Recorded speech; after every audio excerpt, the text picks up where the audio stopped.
Okay, I'm going to call the meeting to order. I would ask Village Clerk Schmidtke to take roll call. Trustee Borowski. Here. Trustee Kritzmeyer. Here. Trustee O'Connor. Here. Trustee Sanitary. Here. All right, great. I would also ask for somebody to make a motion to let Trustee Michaud and Trustee O'Reilly attend remotely. So moved. Okay, moved by Trustee Kritzmeyer, seconded by Trustee O'Connor. Roll call. Trustee Kritzmeyer. Aye. Trustee O'Connor. Aye. Borowski. Aye. Trustee Sanitary. Aye. All right, motion carried. Welcome to the meeting. All rise for the Pledge of Allegiance.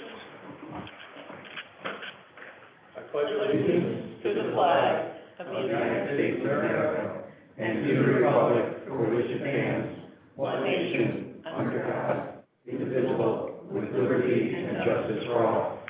Play ball. All right. Welcome, everyone. The first item on the agenda is the homeowners associations that have been invited. There's a George Meschbach from Martin Woods, or anyone from Martin Woods here? Adrian Radasov from Oak Hills, did I get that right? And then there's Deb Gammon from States of Oak Hills, number 2. Anybody here? Okay, if not, we will move to the next item on the agenda, which is public comment. I know there's some in the room. We did get some written public comment that we were asked to enter into the record. This came from Ben Finch, where he writes, hello, Greg, please let the public record reflect and please forward to the Board of Trustees that we have hired counsel regarding the ongoing nuisance that is Brothers Field. Earlier today, our attorney spoke to Vic, and we will be moving forward according to the approvals tonight. We continue to contest outdoor amplified and emitting pulsating noise and music past 9 p.m. We are not contesting the music or events that in the end in their entirety by 9 p.m. We feel this is a reasonable request for relief for an outdoor music and concert venue that is currently operating outside of the allowed zoning in Long Grove. Thank you, Ben. So that's been entered into record. Will we be along. discussing that in our executive session? Vic, is that executive session material, or you're muted too? You're muted, Vic. Yes, sorry about that. Certainly, it would seem to constitute a threat of litigation, but we don't really know what the nature of the threat is, other than something's going to be done. So if the board chooses, we have that on the agenda tonight. We can certainly talk about it at the appropriate time, or we can await whatever the next move is. Okay. I thought we had, We do have something for executive session tonight, yeah. well, I thought we had done noise, sound studies. Well, you're working on that, right? No, we didn't, we did not. Ryan Messner said they had done in the past and thought we could put our hands on it. We have not. I've done research on, it was not the studies themselves, the research on what would be required to put together a noise ordinance. I have all that information that, I'm happy to share with the board. So that's. Okay. We can decide later then. Any other public comment? Please state your name and. My name is Chris Meyer, M-A-I-E-R. I live at 271 Cherry Valley Road in Vernon Hills. And I'm coming to the board of Long Grove for help. Okay. I have been trying. It's a sort of a two-part problem, but refers to the same issue. My property backs up to what I believe was going to be Gridley Farms. Is now Abbott Lab Farm. Okay. The fence falling down,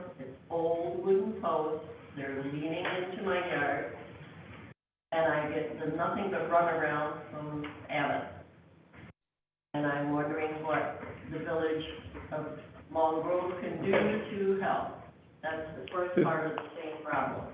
There's a second part of it? Yes. Okay. The second part is the berm.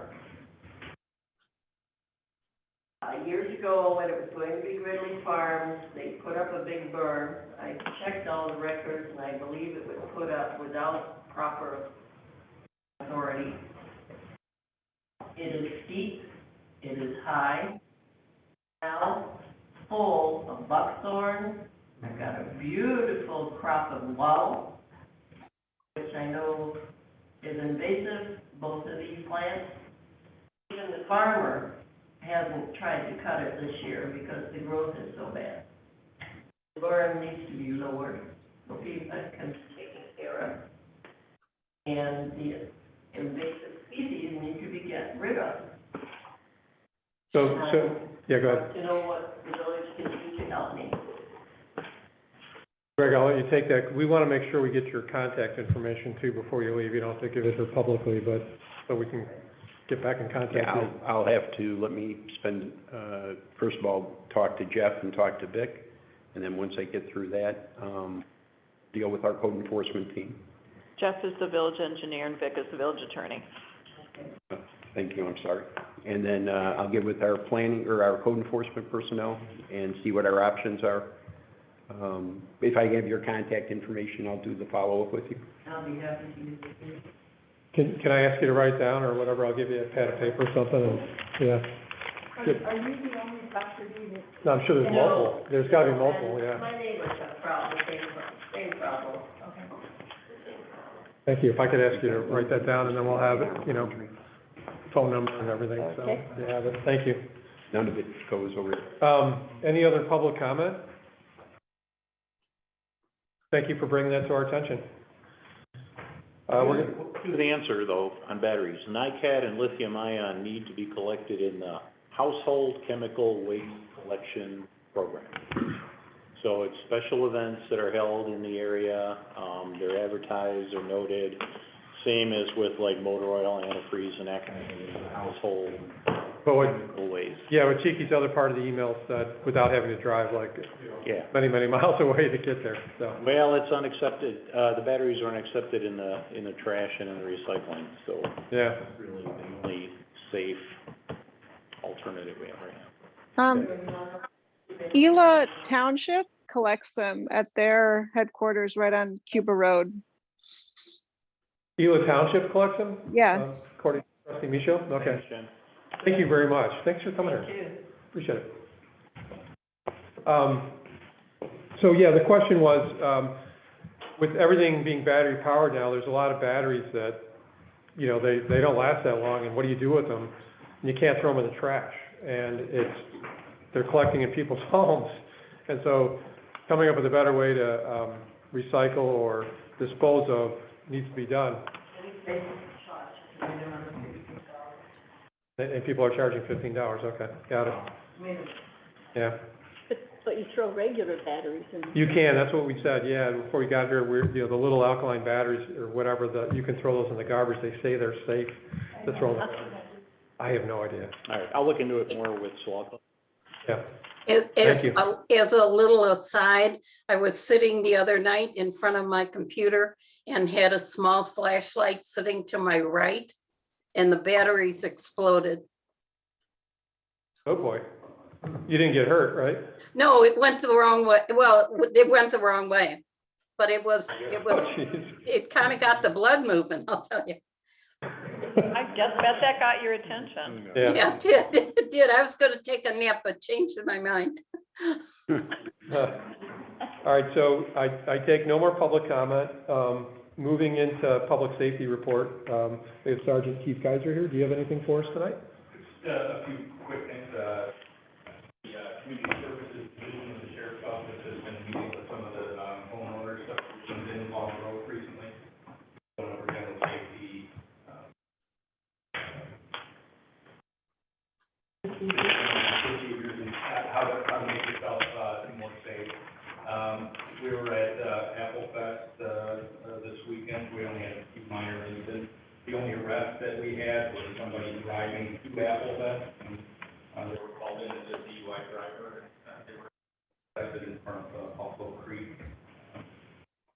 Wisconsin.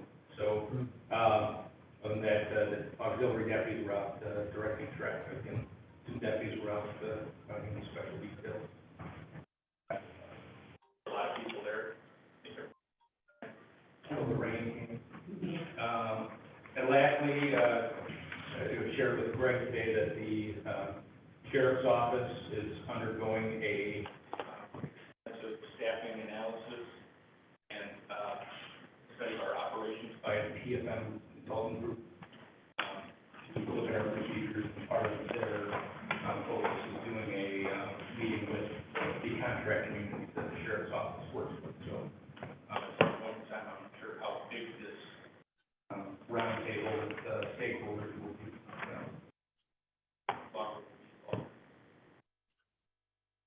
All for that. So follow-up question on community safety officers. Is that something we could publish to our HOA presidents and let them know that that's an available resource and that they could invite you guys to the meeting? Absolutely. And would you entertain, if there was sufficient size group, areas that don't have HOAs? Like, I live in an area where I could assemble a group, but it's not an HOA. Yes, absolutely. We could set something up that, sponsored by the village where residents can come in. Partake. Typically, the attendance is low at those. So, Thank More you. riveting than others. so how is this different than a neighborhood watch? Is that the same thing? So neighborhood watch is, it's really not affiliated with the sheriff's office, but, neighborhood community, kind of the residents of the neighborhood banding together and providing watch over it. This is just like, we provide home safety tips, you know. Oh, okay. Exterior, you know, how your landscaping can prevent crime, lighting prevents crime, things that you can do, talking about security systems and cameras. Options are out there available. Okay, thank you. That'd be helpful. Something A that should, reminder on roof burglaries. Yes. Well, not now. Not. Really? Yeah, typically they take it in the summertime. Interesting, didn't know what these were. There was just one on, the next door social, whatever. It actually is kind of a horrible site, but nonetheless. Somebody reported it, and there were like 15 people that said, what is it you people don't understand about these? They're older than the hills, you know, I'm like, geez, you know. I'm surprised though, because it was, Well, it's interesting, because like my neighbor was the victim of one, and then subsequently, he's been taking a tour to dementia. So I think it's like, they're not, the people who fall for it may not be fully, Those are the targets that we, Right. yeah, very sad. anything else? that All right, thank you for being here tonight. We appreciate it. Thank you. It's great. So moving along, we have a very lengthy consent agenda. Some are, if you go through number 9, those are just ratifications. I will say that the Buffalo Creek, we still have to ratify it, but the concert didn't happen, so the raffle didn't happen. It got rained out, and then they decided to have it at a church or something like that. It just didn't work, so. A lot of items on here. Does anyone Can have anything they want to remove? Yeah. Can we talk just briefly, or at least can I ask you a question on 11 and 19? It's the 2 races. Because in the past, we've also asked not just for sheriff and kind of what's going on, but an assurance that they've proactively communicated with the neighbors affected by the road closures, that they've done that. especially in the November one. It is in the packet, the communication they're gonna send out. Okay, I missed that. I'm Yeah, it's sorry. in there. It's the same communication they're gonna send out Okay. last time. So Okay, it was so there. I just wanted assurance that that is Yeah. still part of it, if not, you know, at least as much as, if not more. Right. I had a couple of questions, actually. The Pilates thing, and maybe we don't know the answer, but it starts at 10 in the morning, and goes to 4 in the afternoon. Who does Pilates for 6 hours? Drop in? You're definitely asking the wrong person. My guess is there might be various spots that you can sign up for, right? Maybe, Maybe. is there any music involved? I don't even know what a Pilates is, so I guess somebody else It's is. kind of like namaste, you know? It's that stuff. And my, exercise. my other question, coincidentally, with Ben's communication is the length of time that people who live over there listen to music, like from noon to 10:30 is a country fest. You know, that's a Bill, lot. Yeah, go ahead. President Jacob had asked me to approach Brothers Field about reducing their times on those later ones, and they agreed to that today. So 10 o'clock, every one of those will be till 10. So that's the other change that's gonna be in there. But it's still 7 or 8 hours, right? Like Yes, 3 yes. to 10, noon to 10, 12 to 10, you know. I've gotten complaints from people, not just the usuals, but people saying, this is, you know, unacceptable. We not our kind of music, and even if it was, we don't want to hear somebody else's, you know. And I understand part of it is where they live. Just seems excessive to me. Does anyone want to pull anything out of here, or do you want to, My only mention, I just looked, 11 does not, the Prairie State does not have the communication on there, the turkey trot does. turkey trot, okay, So if you just double check that, yeah. it's both. And Prairie State's the 2-hour one, right? It's a Yeah. one, yeah. Yeah, the turkey trot's the big one though, so. Yeah. That's where people's brunch guests can't get through. I was in it last year, I ran Right. it, so, Yeah, Prairie State is longer race, fewer people, I think. yes, right. Okay. So, Bill, kind of a corollary to what Rita just said. You know, three years ago, if somebody asked me what my vision of downtown Long Grove was, it wasn't going to be an outdoor venue with a tiki bar that has special event or two on every weekend. I know personally, if I lived down there, I wouldn't be happy, you know, because all of a sudden this thing just kind of pops up in my backyard and we're listening to it. And I get it, COVID, pandemic, I get it, trying to find a way to keep businesses running and open and operating, and I think that's all favorable, but at the end of the day, to me, this isn't my vision of Long Grove. I just don't get it. I don't understand why we would want that to be kind of a future, I don't know, symbol, icon of what downtown Long Grove is. It's not historic at all, and certainly a tiki bar in the middle of Long Grove to me is a little bit odd. So I don't know if I pull anything out of here, but I'm not in favor of the length, the duration of the sound that's being broadcast there. And so if we keep everything consent, I'm voting no for the consent. But I don't know if that matters if we have enough votes or not. But there should be some discussion on it and the sound ordinance.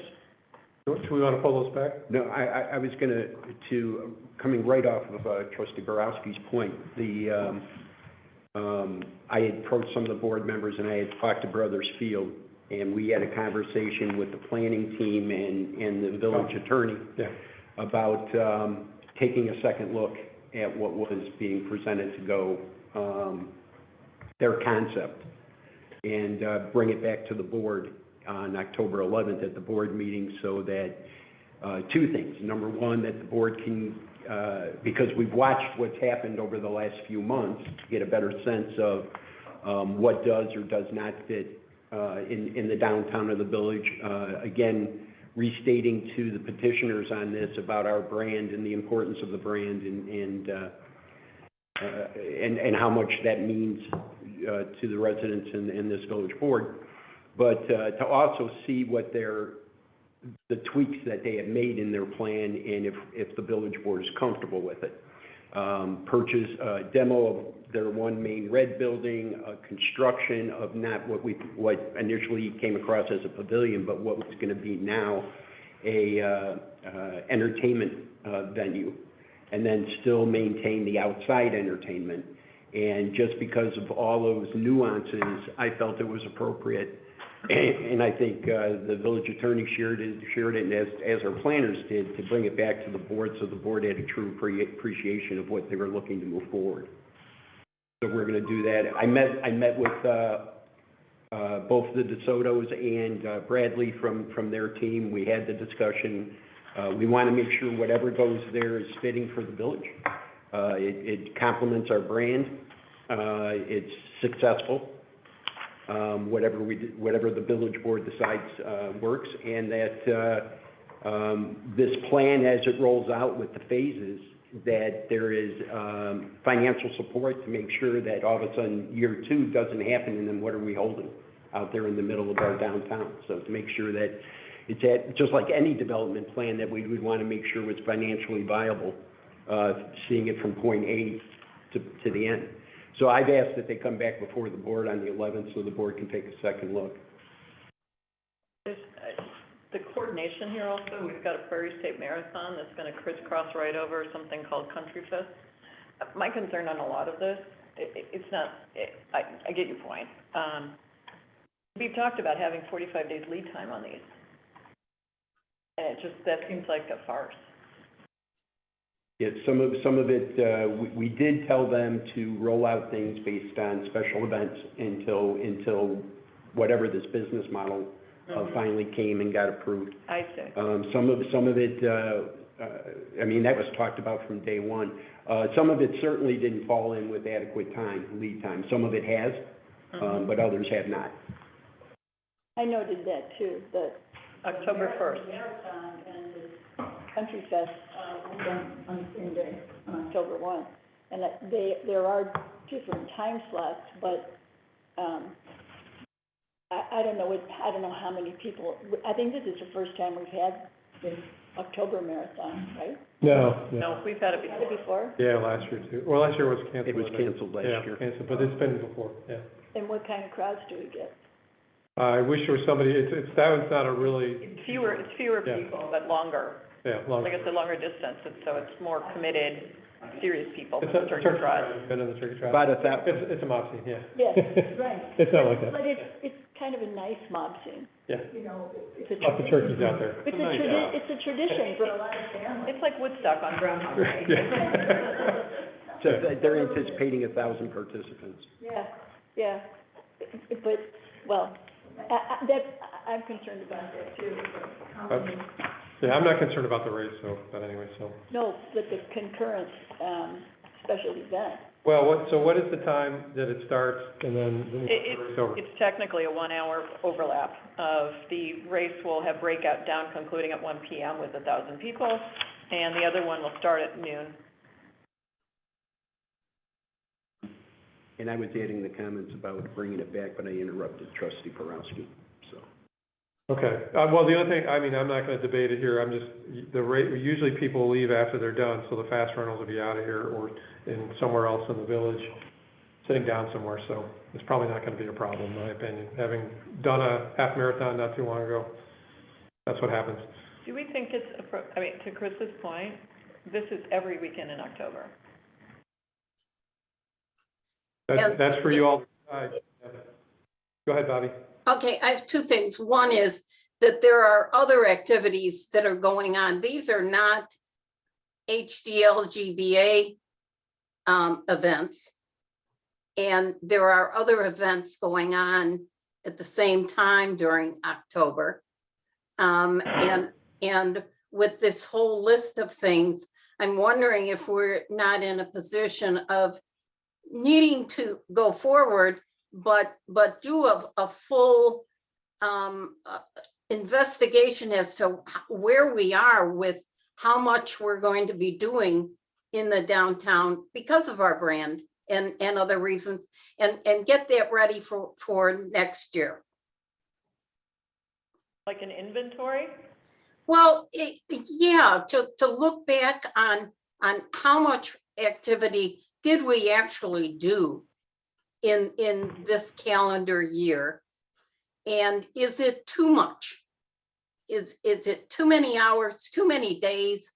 And then on the other hand, for the people who live there, I would suggest that if you bought a house on Lake Cook Road, you can't complain about the traffic.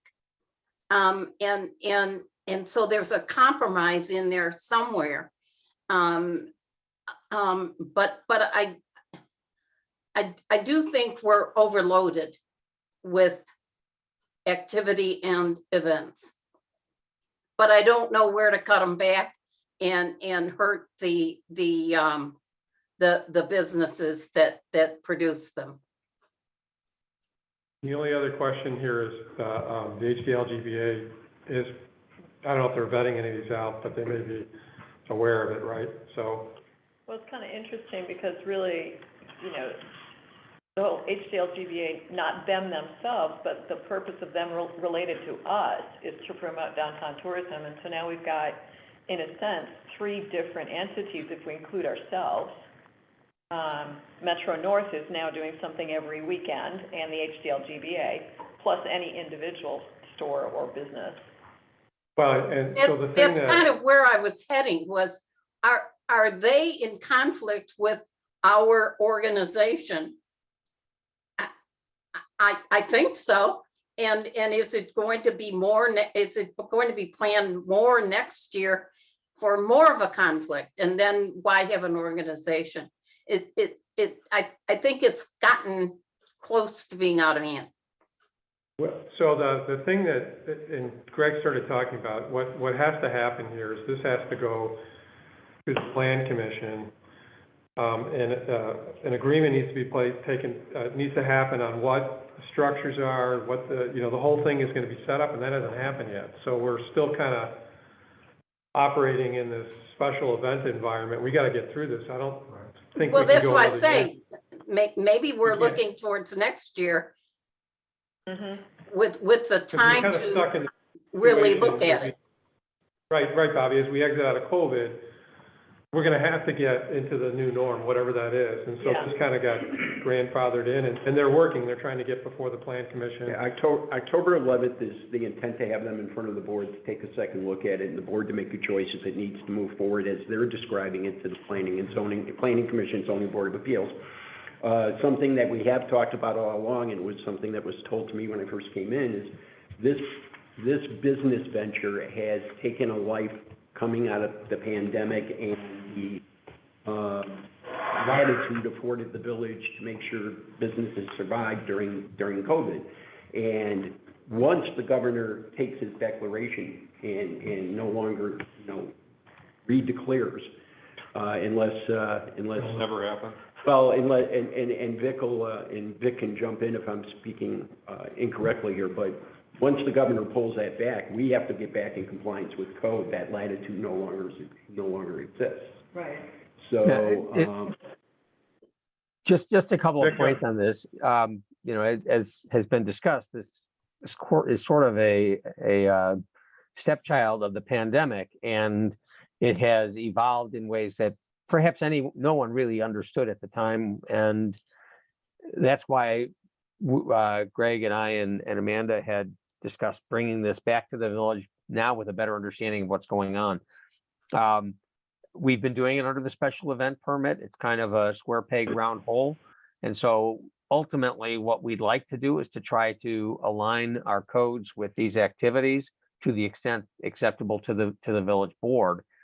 But right now we're sort of unable to keep up with the pace of their actions in terms of the regulatory framework. So we're trying to get some better understanding of it. We hope to bring it back to the board for a preliminary discussion that will then be a guidepost for how we go to the Plan Commission with it. Okay. Yeah, it seems like I'll look forward to that, because I'm not feeling, I don't even know, do we have any code that really we don't. contemplates outdoors? Well, we have an outside dining, outside service call, which is an ancillary to the primary business, and it's not supposed to be bigger than the primary business. And we're just talking about being able to dine outside and have outside service. This isn't a permitted use right now. It's a different business model. Vic, you Or a wanna pipe in? different business license. Yeah, and again, the way we approached this at the outset, because again, square peg round hole, was to treat this akin to our special events, our Strawberry Fest and Apple Fest and Chocolate Fest, et cetera. It doesn't really fit that model well. And as a result, we do need to reevaluate, but short term, and it seems like everything since the pandemic started has been short term. The approach we've used is through the special event permit, an imperfect model. And what we want to do is to try to get it fitting better. Yeah, I mean, I guess I'll make a motion to approve the consent agenda. I think, With the exception of 10 o'clock for the latest hours for the music, because it's, in these things, it says, 10:30, 11, right? So all music will be over by 10, correct? What happens, what's the October 11th date? You mentioned that you're coming back to us on October 11th for, The first board meeting in October, I believe that's the 11th. Yeah, we're gonna discuss the concept going forward. okay, Yeah. we're not talking about No. no, making them wait. I will No, second. No. Okay. Nope. Okay, you're putting words in my mouth that I'm not sure I want in my mouth. okay, so what I'm trying to say is that, they've made a concession that the music, the latest it will go is till 10 o'clock. Okay, Ones that say 10:30 to 11 will only go till 10 o'clock. the event or the The music? event, the music, yeah, The music, so the Yeah. music will cease yes, cease yeah. at 10. Yeah. Okay, and that is something that they've already. They've agreed to. been in the Yes, background, yes. okay. And I did ask for that, so. Okay. And I will Sorry. second. Okay, so moved by trustee Kritzmeyer, seconded by trustee O'Reilly. That is a roll call vote. This is for the consent agenda. Trustee Kritzmeyer. Aye. Trustee O'Reilly. Aye. Trustee Borowski. No. Trustee Micho. Aye. Trustee O'Connor. No. Trustee Panucci. Aye. Okay, motion carried. Thank you. Okay, the next item on the agenda is the village planners report, and Amanda's here, right? I am. You have something to share with us. Just wanted to, first, haven't been to a meeting in quite a while, so it's nice to. Nice to see you. Yeah, it's nice to see you guys, I really appreciate it. Bill, could Yes. you possibly move over Can you move up here? something? There you go. Hi, Ms. Meyer. Can you hear me now? Thank you for Great. being here. Yeah. Great, thank you. No problem. So we've had, just a couple meetings, the last time that, we were here, and the main thing is the Architectural Commission has been most active out of all the commissions that, you've seen. Those have been primarily with, single-family residences that have gone before the AC. And so there's a couple, there's one on Graywall Court, mostly in the Ravenna neighborhood, and then one on Rockford.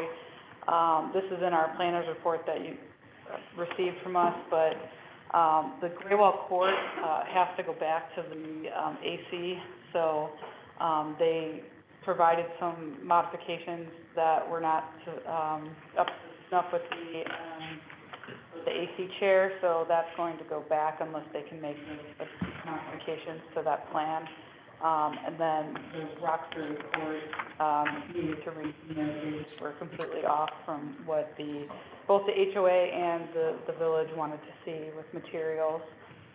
Plan Commission and Zoning Board have been canceled due to lack of agenda items. Generally, we've been hoping to get in the open storage, and that we just have not had a full packet submittal to go over and to continue to move that forward. So that's something that we've been waiting on. There was a Conservancy and Scenic Corridor meeting last week, and so that was held, and that we should have a recommendation of what came from that at the next meeting, October 11th. And then, let's see, anything else? Pretty much, there's a couple projects brewing. Obviously, just spoke about the Brothers Field one, and that is something that we've been working through. Primarily, we wanted to get some history on the site, look at the ordinances that have been in place. I know we've provided a timeline to Greg to go through, and to Vic to talk about, how do we, because there's a PUD on the site, and it's just very complicated, and what's been there has been kind of Band-Aided over and over again, and so I think we're talking about, if this does go forward, maybe redoing that entire PUD ordinance, as well as potentially the text amendment. So you'll hear more about kind of that history and how that might look as it goes through the process. So.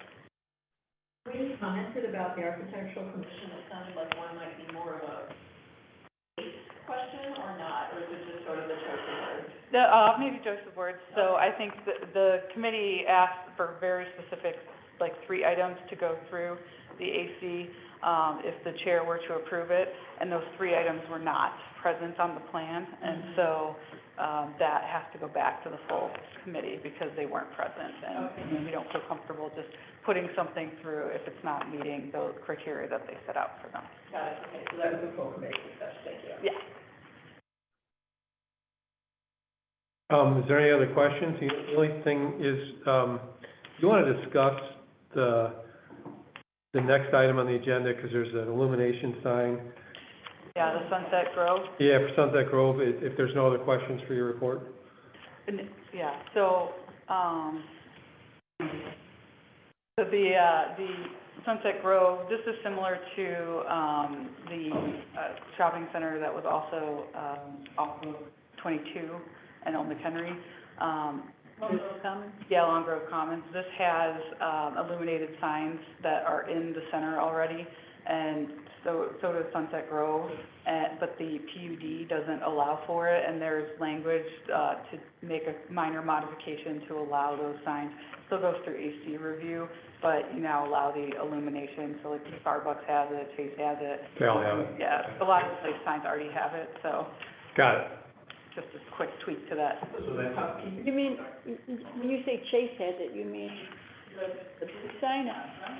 No, it's like the On the building, on the on the building. buildings, there's like illuminated signage, so like, the Starbucks that's in there has an illuminated sign, and then TTO Boki sign that just came through has illumination in it. And so you've already approved these illumination things, so you just wanna tweak that, PUD to make it, so that they're not, so that they're in legal standing with their PUD ordinance. So we're talking about removing the prohibition against that.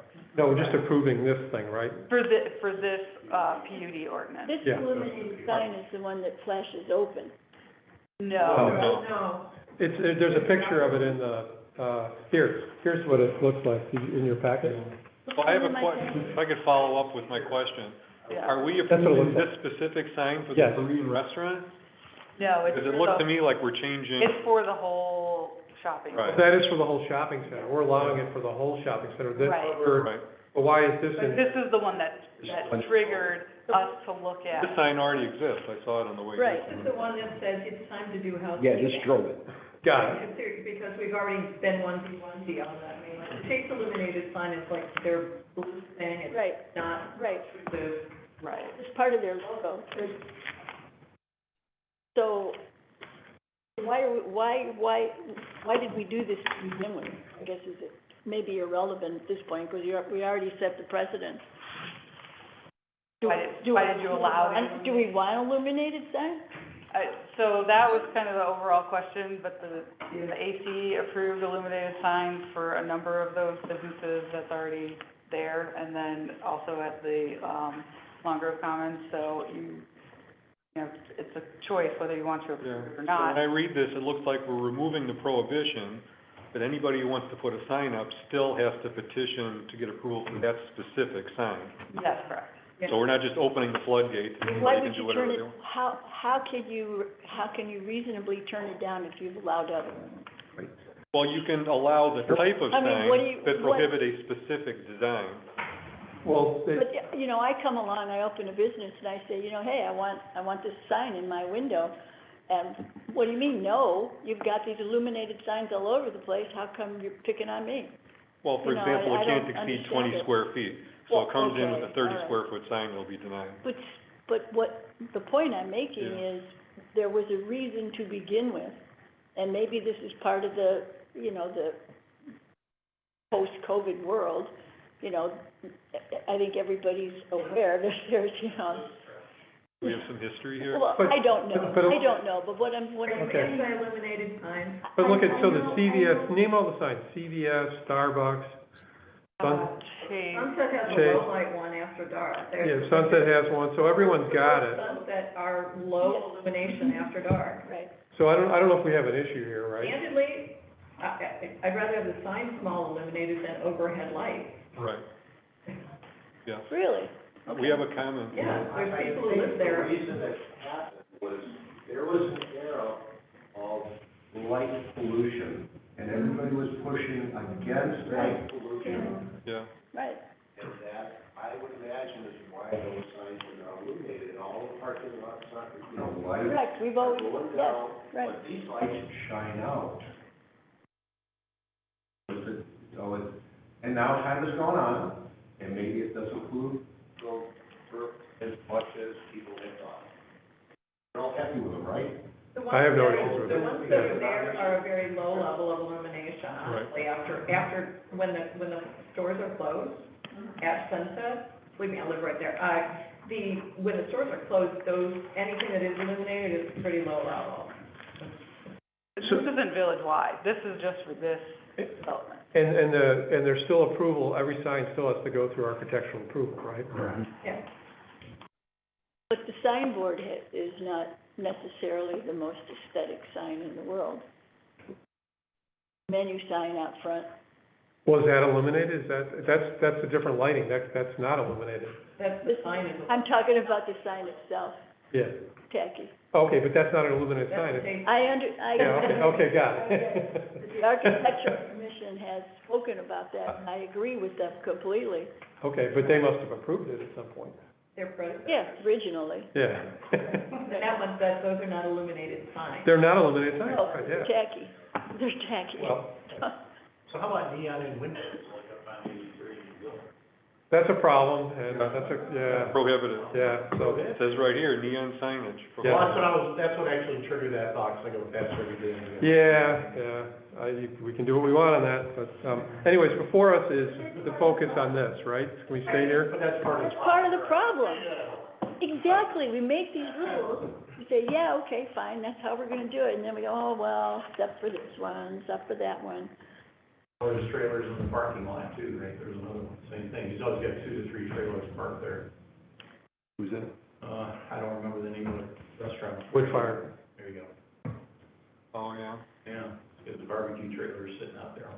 All right, so let's go back to Sorry, not to this, I got that. So, everyone okay with this? I mean, No.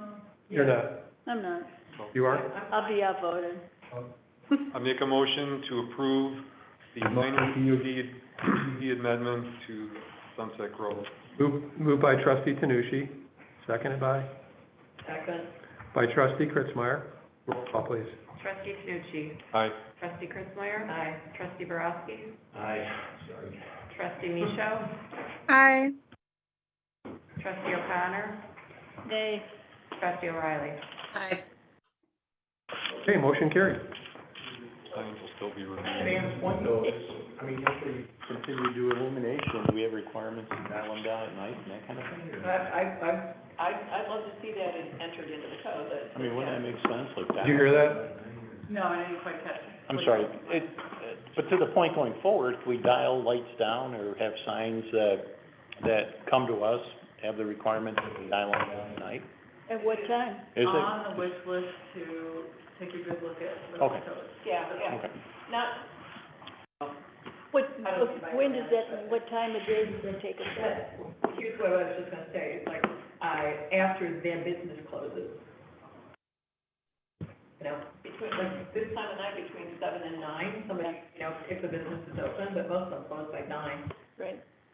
Yeah, because you don't, I mean, nobody uses them during the day, so. I mean, your phone knows when to dim every night, right? Correct. That goes off GPS time, I mean, it knows when to dim. If, just so the board knows, Mundeleyn's been working, with staff here to put together a number of potential language and, amendments to the zoning code, the building code, the plumbing code, the electric code. I've got those already, on plumbing, electric, and building. And Amanda's crew is going through and getting rid of obsolete, language in the code and trying to merge that need to be brought together. So we've been working on that for a while, and Amanda's people have submitted stuff already, so. All right, let's move right along. The moment you've been waiting for, the village engineer's report. Okay, thank you. So the engineer's report is in your packet. There's a number of things that are highlighted as new and updates. That's not only in the last 2 weeks, but it's everything that has been updated on the report since the last board meeting, which was the end of August. So some of these things have been done for a while. The first thing that I wanted to comment on tonight, though, was, it's not on the report here. Over the weekend, there was a sanitary sewer backup on Old Mchenry Road and Robert Parker Coffin Road. This is the Lake County Public Works sanitary sewer. There was a grease backup that the county responded to quite quickly and was out here, and they cleared the blockage, restored the flow from the sanitary sewer so that the fest could go on, as they say.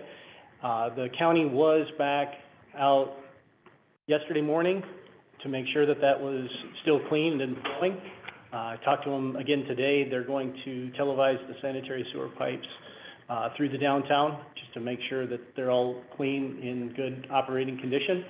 And they're also keeping the downtown area, and they've got to come up with a better name, but they call it their hit list, that they keep an eye on every 6 months or so. They're going to make an inspection and or clean the pipes as needed. So they're going to highlight the area, but it did happen. Good thing that they were able to clear it in short order. Do you think, well, would the county assessment reveal if restaurants could be dumping down the sanitary sewer? So in my conversations with the county, they're going to review the properties that have permitted grease traps. Yes. They can do that. They can go in and check to see if they're functional and not being abused. So, the first step is they're going to review their records, what happens, and there's going to be some additional discussion where that goes from there, because it was a grease backup, and a proper functioning and used grease trap in the building would help alleviate that. But do toilets go through grease traps? Right, so if I've got my 5-gallon bucket of It's like a loop. oil, that's where I'm putting it. I'm not putting it down my sink. Yeah, properly used grease trap, right? Right, I guess. So we'll wait to hear, So- what actions are Yep. taken, so, keep going. Okay, so the next thing, there's a number of items on here, construction projects that have been completed in the last month, including Stemple, the annual road maintenance program, and the preventative road maintenance, AKA the reclamite treatment. The Checker Road, this is number 3, the traffic calming, the beta testing is ongoing. Just highlighting, next week, the temporary choker is going to be installed on Monday. That'll be in place for 2 weeks, so we all knew it was coming, but just kind of wanted to make sure that the day is here. Do you have traffic count data that you could share with us already or not, and the speed data that you captured? We do have that. We were going to collect it all, put it in a memo after the overall testing was done, but certainly not something that I'm trying to withhold. I understand. So traffic counts, how do they compare to pre-COVID and the original traffic counts? So we've got the data. I can't say that I've looked at it yet. So do you, Well, Have we had any comment from the, because you're doing RFP. on the first test that we ran? If they noticed a change, has anybody said anything to us? I do know. Okay, thanks. Yeah, no problem. Do you want to just touch real quick about the drone data that we, Okay. drone data? So, kind of in the same vein, the Cook County Highway Department and Buffalo Grove are commencing their Phase 1 engineering study for improvements at the corner of Arlington Heights Road and Lake Cook Road. One of the first things that they're going to do is collect traffic data, and they're going to be collecting this data via drone. They were scheduled to do that last week, but weren't able to do that, and they're waiting for, conditions to be kind of quote-unquote normal to do that. There's a road closure, and it was Dundee and in Buffalo Grove that they think is going to impact the traffic numbers. Anyway, long story short, they're going to collect data, and they're going to share that data with us, and they're going to, one of the data points that they're going to get is traffic at Checker and Schaefer. Checker and Schaefer, yep. So we can use that as another data point for cut-throughs. The thing that Greg and I were talking about earlier today is just kind of coordinating the village's beta testing with the drone collection, you know, because if there's a choker and people are knowing about it and trying to drive around, you know, that's going to skew data for everybody. So we'll be in coordination with Buffalo Grove on that. It is coming, and it's going to be a great data point for everybody, hopefully. Let's see. Greg helped me, but the Village Hall expansion, we're going to touch on that? The Village Hall remodel, rebuild, expansion. First things, we received our second payment of ARPA funds. So that's secure and in the bank. The Village Hall, recommendation by some board members were to stay here, to find a way if we could stay here. We started looking at that. There are ways that we can reconfigure the existing Village Hall and rehab certain portions of it in order to stay on the property, stay on the campus, if you will. I met with an architect today. The architect came and did a walkthrough with me on the property, looked at the mechanicals, looked at the outside, looked at the Ruth Barn, the Archer School. It was a pretty thorough walkthrough. They're going to put together a recommendation and proposal in case the board wants to engage this firm. And they're going to also be in touch with Jeff. They know you from Wall W. Yep, Yeah. I know. So they're going to be putting something together within the next couple of weeks for the board to take a look at. And What are the other options? I'm sorry, because the other. if I'm hearing correctly, there was a subset of board members who said you want to go this way, and so that's where. Well, no, Okay. no, we're looking at every option. Yay, thank One you. of them was, None of them are out, yeah. Yeah, one of them was the firehouse, but the firehouse may not be moving for up to 2 to 3 years. The other one was potentially leasing space and then moving away from here. It was to expand on this property or to create just a separate building and put it on this property. So we're working through all the options. Thank you. Okay. Keep going then. Yep. All right, the Old Mchenry Road pathway, there's a separate agenda item for that, so I'll talk about that here in a couple minutes. Just kind of jumping down here, number 19 is the Route 22 widening, and kudos and thank you to Trustee O'Reilly that asked us to contact the Illinois DOT just to get a status and what they're waiting for, if anything, from the Village of Long Grove. Found out a lot of things from them. They're working through the final design of the widening project, and they expect that to be done February of 2023. And the other thing is IDOT is looking to re-engage the Village of Long Grove to come to conclusion on the landscaping enhancements and the retaining wall finish. Both of these items go back 18 months or so. If you remember, we talked about the retaining walls and whether that be the ashlar or the rustica finish, and the board elected to pursue the ashlar. The other component of that was the stain and the anti-graffiti. The village had some differing thoughts on that, budget concerns. So we're putting together the information to revisit that conversation at the October 11th meeting, but just kind of a primer to let you know that that's coming. Similarly, the landscaping enhancements, the village retained 3D Design Studio to design some enhancements, primarily in exchange for rights to the scenic corridor easements. So there was some discussions on that, like I said, 18 months ago, but looking to re-engage those. So I'll get a current status, ask some questions, and bring all of that forward at the next board meeting, put together a nice packet. I have a couple of questions. One is, did you find out if all of the land has been purchased? Have all those been resolved? Pardon me? I did not get the answer to that question yet. Okay, because that seems like a pretty important one that kind of put us in a slow mode a year or two ago, because of that. And if it still is, I hope we can do whatever we can do to get that moving. But thank you for following up on this, because I think it could have played there for another 10 years. And then with the landscaping, when we first started talking about this 3 or 4 years ago, it was there, if I explain this correctly, there was an abundance of landscaping allowed, but wouldn't fit. And so the excess would go out onto 83. Is that still a concept that we're living with?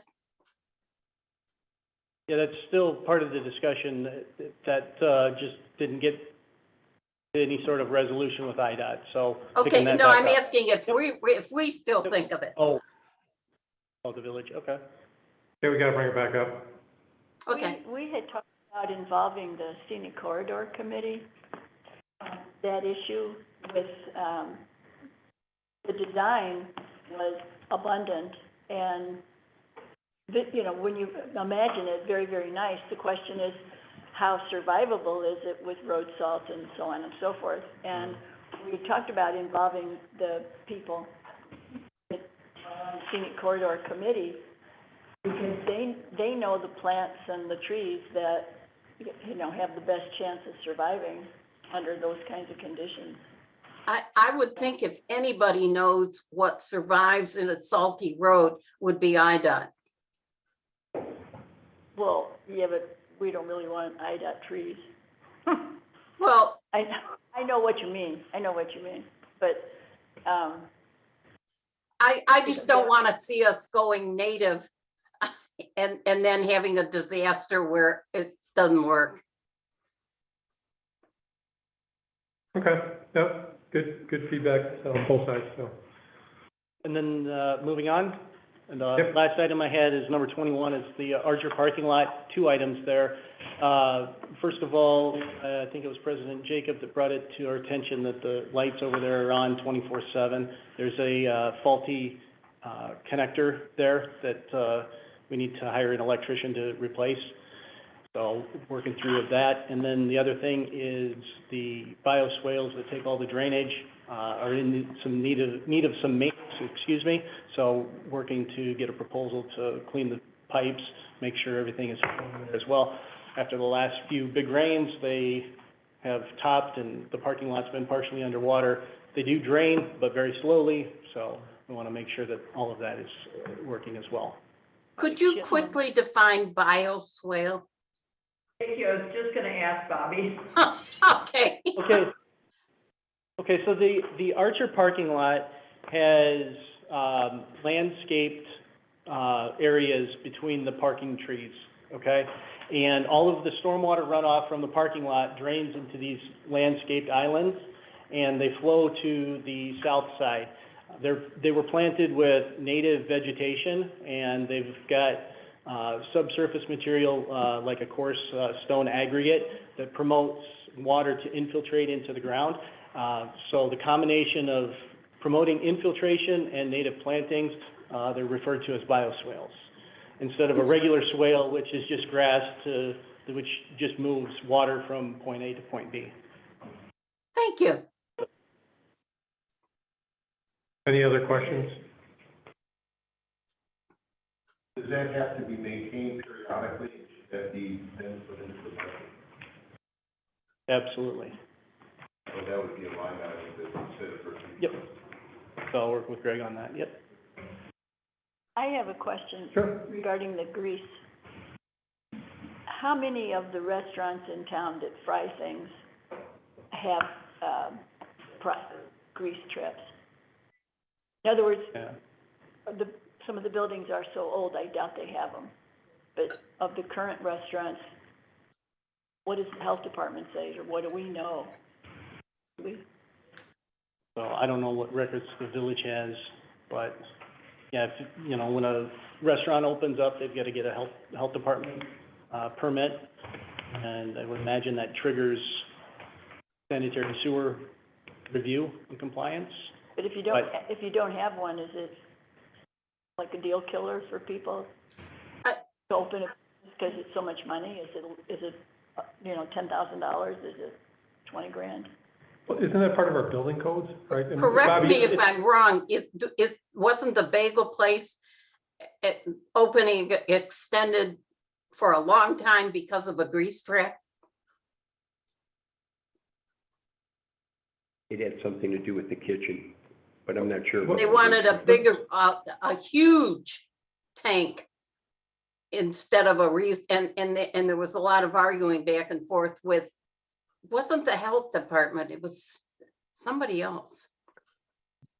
Well, for those restaurants that are connected to the public sewer, Lake County Public Works does require grease traps for restaurants. And the health department and the county public works department coordinate with that. I don't know that there's any requirement if a restaurant is on septic. And so I don't recall the situation for the bagel shop, but for any others, they are required to have it. If they don't, right now they're skating on thin ice. Thank you. Or thick grease. And who's the enforcement body? It's not us, so we don't have the ability to I don't know enforce if it. it's the health department. Yeah. Does it know? I mean, the question was who's the enforcement person or organization for this? If somebody is connected. My guess is that although we technically have some requirements in our code that reference the grease trap requirements, these ultimately fall back to the county, to its health department, which regulates restaurants, and the public works department, which regulates the sewers, to review and enforce. I know that the public works department is routinely taking action against restaurants that fail either to maintain the grease traps or fail to have them. Okay, thank you for that, Vic. Thank you. Can we move on to the next item? I was gonna ask Jeff, I was gonna ask Greg just to talk about it briefly. The next item on the agenda is ratification and approval of 90-day extension for the water plant operator agreement with Gaywalt. So we did approve it, but there's an RFP in the works, right? The RFP is sitting with legal right now. Once legal gives the final nod on it, we'll be able to issue it and get competitive bids for the operation of the water distribution plant. So I'm asking the board to ratify what's already been signed to extend the contract. Vic, what's your ETA on the legal? Well, I was hoping it would have already been accomplished. I've had some health issues lately, so I've been a little slow on the uptake with things. Sorry to hear that. Would you like to make a motion? Sure. Can I ask a question on Sure. the document? I apologize, but it seems like we made it really, really complicated. I mean, it's a 35-page document that includes stuff like the operator's going to be responsible for painting the building. I mean, stuff like that. Should we have made it that complicated, or is there stuff we like pull out of there? Make it a little bit more simple, or is that something we want to do? We want our well operator to be responsible to paint the building? I looked at past RFPs, and that's how I developed it. I just took some of it, shaped some of it with our past RFPs. I looked at an RFP for another municipality, tried to bring in some things from there, or match it up to see consistency. So it was like, okay, this is the best practice everywhere, so. Do we even have paint in the building? Last bay, all the way over to the right. I don't know. Next to the bleach. Just a question. I read it. Next to the bleach, that's exactly right, next to the bleach. I mean, very important information. So Vic, when you look at it, if there's something there you think is crazy, will you call it out? Yeah, I'll raise that with Greg so that, some evaluation can be made. Okay. Thank you. I'm sorry to interrupt your motion. I'm so thrilled to do that. All right, I'll move to whatever document. Second. Well, no, who moved it? Did you move it? No, I didn't. Oh, you did? I tried to make you move it, you didn't. Okay, so, For the temporary water manager agreement extension. All right, so it's ratification of it, so moved by trustee Borowski, seconded by trustee Tanucci. Roll call, please. Trustee Borowski. Aye. Trustee Tanucci. Aye. Trustee Chris Meyer. Aye. Trustee Micho. Aye. Trustee O'Connor. Aye. Trustee O'Reilly. Aye. All right, motion carried. So the next one is discussion, consideration of resolution for the Illinois Transportation Enhancement Program grant funding. This probably needs a little bit of explanation. I know we were applying for this, right, a grant, but I know that our share in here is $570,000, right? So we're committing to that. So I don't know who wants to take the lead on explaining. Jeff? I have a couple of questions. Maybe the explanation will help answer those. If not, I'll ask them when you're done. Yeah. Okay, so this is the Old Mchenry Road pathway, and it's the Illinois Transportation Enhancement Program grant application. So we're moving forward to putting in this, finalizing the grant application, which is due on Friday. And one component of this is a funding resolution from municipality to cover their local share. The Illinois Transportation Enhancement Program, ITEP, is an 80-20 match. So the resolution you have in there is for the village board to commit to funding their 20% should the grant be successful. So we've finalized the costs estimate for the project. We've got $2.07 million for construction, and this is $2025. $770,000 in engineering, so $2.84 million all in. So the ITEP grant program, should it be awarded, has to go through what I would refer to as the federal engineering. This is the same process that the village went through for North Kruger Road. A detailed phase 1 engineering study that gets submitted to IDOT for review and approval. Then phase 2 design engineering for their standards that then gets submitted to them for review and approval. And then the construction with the construction engineering following the federal process as well. So all of that, timing-wise, should the grant be awarded, we expect the announcement to be in, late winter 2023, March-ish. Immediately after that, kick off with the phase 1, going through all of that. It sets up for 2025 would be the earliest that construction could happen. So the resolution, funding the 20%, was that 580,000? 570,000. 570,000, correct. So, and that's spaced over the next few years. So 2023, 2024, it's the engineering portion, and then the construction in 2025. So that's the biggest nut of that, the 20% of the 2.07 million. Obviously, those are in today dollars. So we used today's dollars, and then added a 4% inflation to get them to 2025. And this is the pathway where we do already know that the roadway is open. Correct. Not privately owned. Correct. The village had a phase 1 engineering study done in 2007, 2008 for this, as kind of in preparation for a CMAQ grant application that was construction, mitigation, and air quality, which was not successful. And then just due to various circumstances, the economic downturn, pandemic, the project, has not moved forward. So this is a good opportunity to move that forward. But that phase 1 did confirm that Old Mchenry Road has dedicated land right-of-way, and the path can be constructed in that right-of-way. That's all the way up to 22? Correct. Well, our previous discussion on 22 then, so is there anything we could do with IDOT to give us a path on 22 east-west? Yeah, we will. It's part of it, part of the project. I recall that was part of the design, yeah. It is. It's on the south side of. Yeah, they've got a 10-foot wide path all the way from Quentin to 83. Yeah. Okay. So that was to uncover money for Dime Lake. I'm saying, Yeah. yeah, right through the golf course. Okay, thank you. Is this path on our long-range plan? Is this something we've been wanting to do if we could find the money to do it?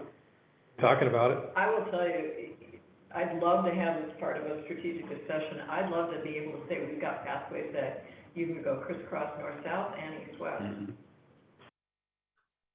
Will we maintain this path? In other words, plow snow and remove ice like we do with the Robert Parker Coffin Yeah. path? We'd have to. Could have heated sidewalks. So I just want to mention that I looked at what we pay to remove snow on the new path in Robert Parker Coffin. It's $250 per plow. This path is approximately 7 times longer. So if it costs proportionally more, it would be about $1,700 per plow. Get about 10 to 12 plowable snowfalls per winter. We would need to look to budget about $20,000 a year in today's dollars just to plow snow on that path. In other words, when we spend the $570,000, we're not done. That's just the start of spending money. $20,000 a year to remove snow in today's dollars. Unless we bid out this and come up with a different price, right? So. Removal.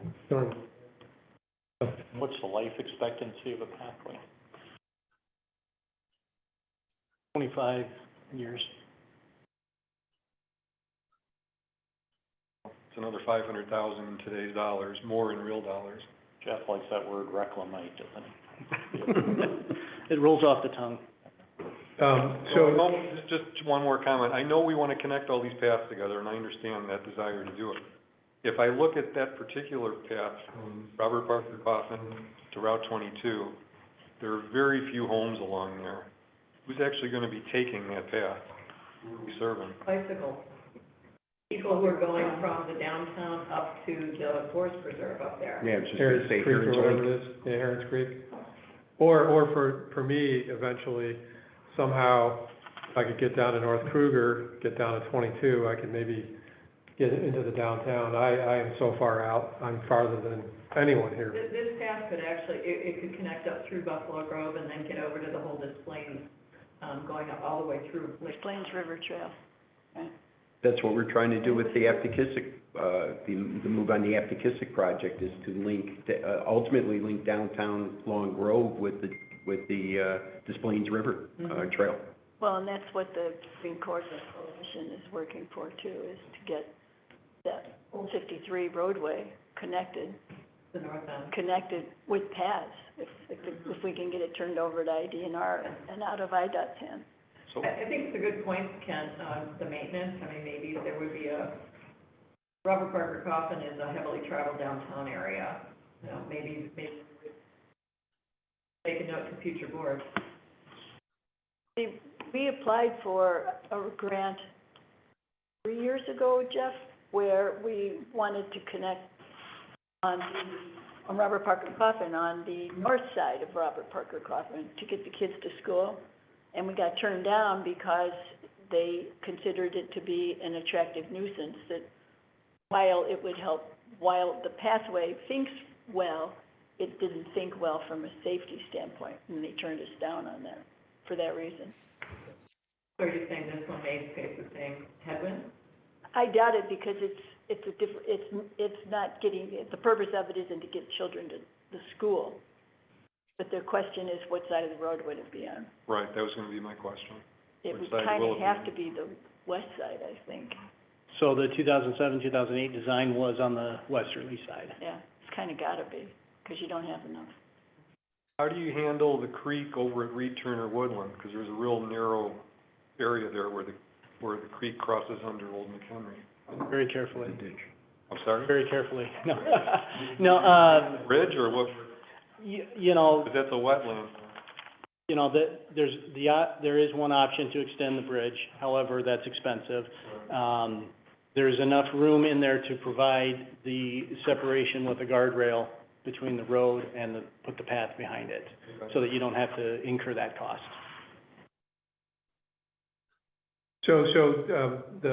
You were making the comment on, I mean, 570 is a big budget item, right? So, and it could go up with inflation. So you're making the comment that it wouldn't hit us all at once. How would you see, so first off, it's got to get approved. So, I mean, just by us doing this, doesn't mean we're going to get the grant. It doesn't mean we're committed to the money, right? Here's what it hit, and Yeah. do a guess on how it splits.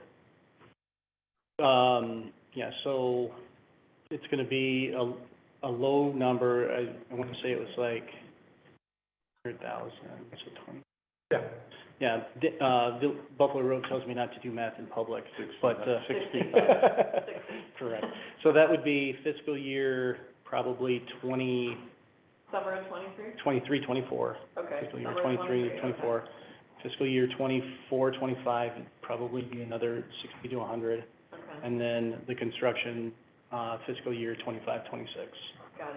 So how did that work again? I'm sorry. 60 in the summer of 23, so fiscal year 23, 24. Okay. The summer of 24 would be, call it 100, so that's fiscal year 24, 25. And then the summer of 25 is the big nut. Okay. That'd be 400,000. So the other thing is, So the numbers would be a little different than that, but so how much money is accrued for pathways right now? Do you have any left, or has it been drained? We had to give a chunk back because we hadn't used it. We kept rolling it over. I think we don't have much. So, I mean, the other thing is you can build up the accrual, because you're doing, what, about 100 a year for pathways? Is that- Yeah. So you can actually, I'm just trying to justify this, it's a big expense, but if it's gonna happen over a number of years, then you can put it aside and plan for it. If it happens, it's Yeah. not as big of a deal, right? Because we're gonna spend money on pathways, and this would be a big bet, right? We would spend a big bet for the Well, and I future. think our next agenda item is gonna unlock some money Right. that will be general fund There- money. there you go. And can be applied there too. And So the we last time we That we wanted to were put, gonna be 2 million. Yeah. Yeah, You know, now it's, the longer we wait, the more it costs. right. Yeah, but, and the redo of the TIF that we've discussed and a couple of others talked about maybe trying to dedicate some of that to pathways, so. So just because we say supply and yes demand have met. tonight. May I be included in this conversation, please? Oh, sorry, Bobby. Yes, you may. Okay, I have a bunch of things. One is that the 570 and such other amounts as may be needed for the construction. So it's not 570, it's more. I wish I had my own plane. I wish I had diamonds and rubies. I wish I had a full-time housekeeper. I wish a lot of things that are not attainable because I'm careful with a dollar. To spend another $3 million at this time in our country's status, I think is obscene. When I look at my grandchildren and tell them, when they ask, where is all this money coming from? And I say to them, you are paying for it. And one additional point, in addition to spending more, spending, this orgy of spending, where was $1 north of Route 22? $1. It doesn't exist. So for you to spend another 3 million plus south of 22 with never an option for anything north of 22, I think is wrong, but I'm especially disturbed by another $3 million. What's $3 million? It's food for a lot of people. A lot of people today can't afford putting food on their table. And so to spend $3 million for a nice path, which I love paths, I think they're wonderful, but I think is obscene. For your feedback there, Bobby. Trustee Michaud, since you haven't been a part of the conversation, I would love you to say a few words if you would like.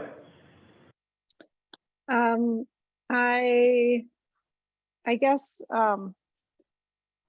I am pro pathway. I think one of the, I've just had 3 conversations with people in the community recently, and their biggest complaint is there's not safe access for children on our roads to get from point A to point B without a vehicle. I respect Bobby's complaint about no money going north. I think in our long plan, I think we would like to bring pathways north. I think that's all of our goal eventually. We'll be broke by then. We're broke Well, I now. don't disagree with you. This is, I can think of a lot of worse ways to spend money, and I think getting people out in nature and healthy and cutting back on carbon is good for our future. So I'm pro pathway. Quite honestly, as far as money is concerned, if I had a choice between spending, if I had to spend money, I would spend money on our police force. I think that's a bigger issue to people today than paths. So I think paths are important. I think they're very, very nice, but I think police are terribly important to people today. And with the way our country is going, they're going to be more important tomorrow and the next day. Agree. Thanks, Bobby. Okay, so, let's make sure, so you've made your comments. Right. Okay, anything else to say? I just have a question. Talking about safety, that the paths could improve safety for pedestrians and children. Will there be some barrier between the road and the path, or will there be something separating the road and the path? So there'll be one of two things, and we gotta get into the detailed design. It's either the pathway needs to be set a certain distance from the edge of the road, which is probably gonna be at least 10 feet, to be out of a clear zone of an errant vehicle, or, you know, you put a physical barrier in there. What's designed in right now for the 2 whatever million? So right now, it's the separation of it, between the roadway and the path. Except at the creek crossing where you get the guardrail, separation. Who didn't talk, Chris? Chris is afraid to talk. Since when? No, I'm serious. I think Bobby makes very good points, and she's right. I mean, I'm still stuck on the nothing north of 22 spent ever, but on the other hand, if we don't do this, when we have the opportunity, you could build a pathway up Diamond Lake Road, and again, it goes nowhere. You know, it doesn't connect to anything. So, I mean, it's a real tough decision. To me, it's a tough decision because there's a lot of valid points made tonight. I mean, I walked in the room saying, yeah, let's do this, and right now I just don't know what I feel. I really don't. A lot of good points made. I'll come back to you, Ann. I don't think that this is taking food out of people's mouths. I think it's a good idea for Long Grove. I really do. It's not certain we'll get the grant. I think that, the idea of Long Grove as a haven for open space, this makes sense for accommodating pedestrians.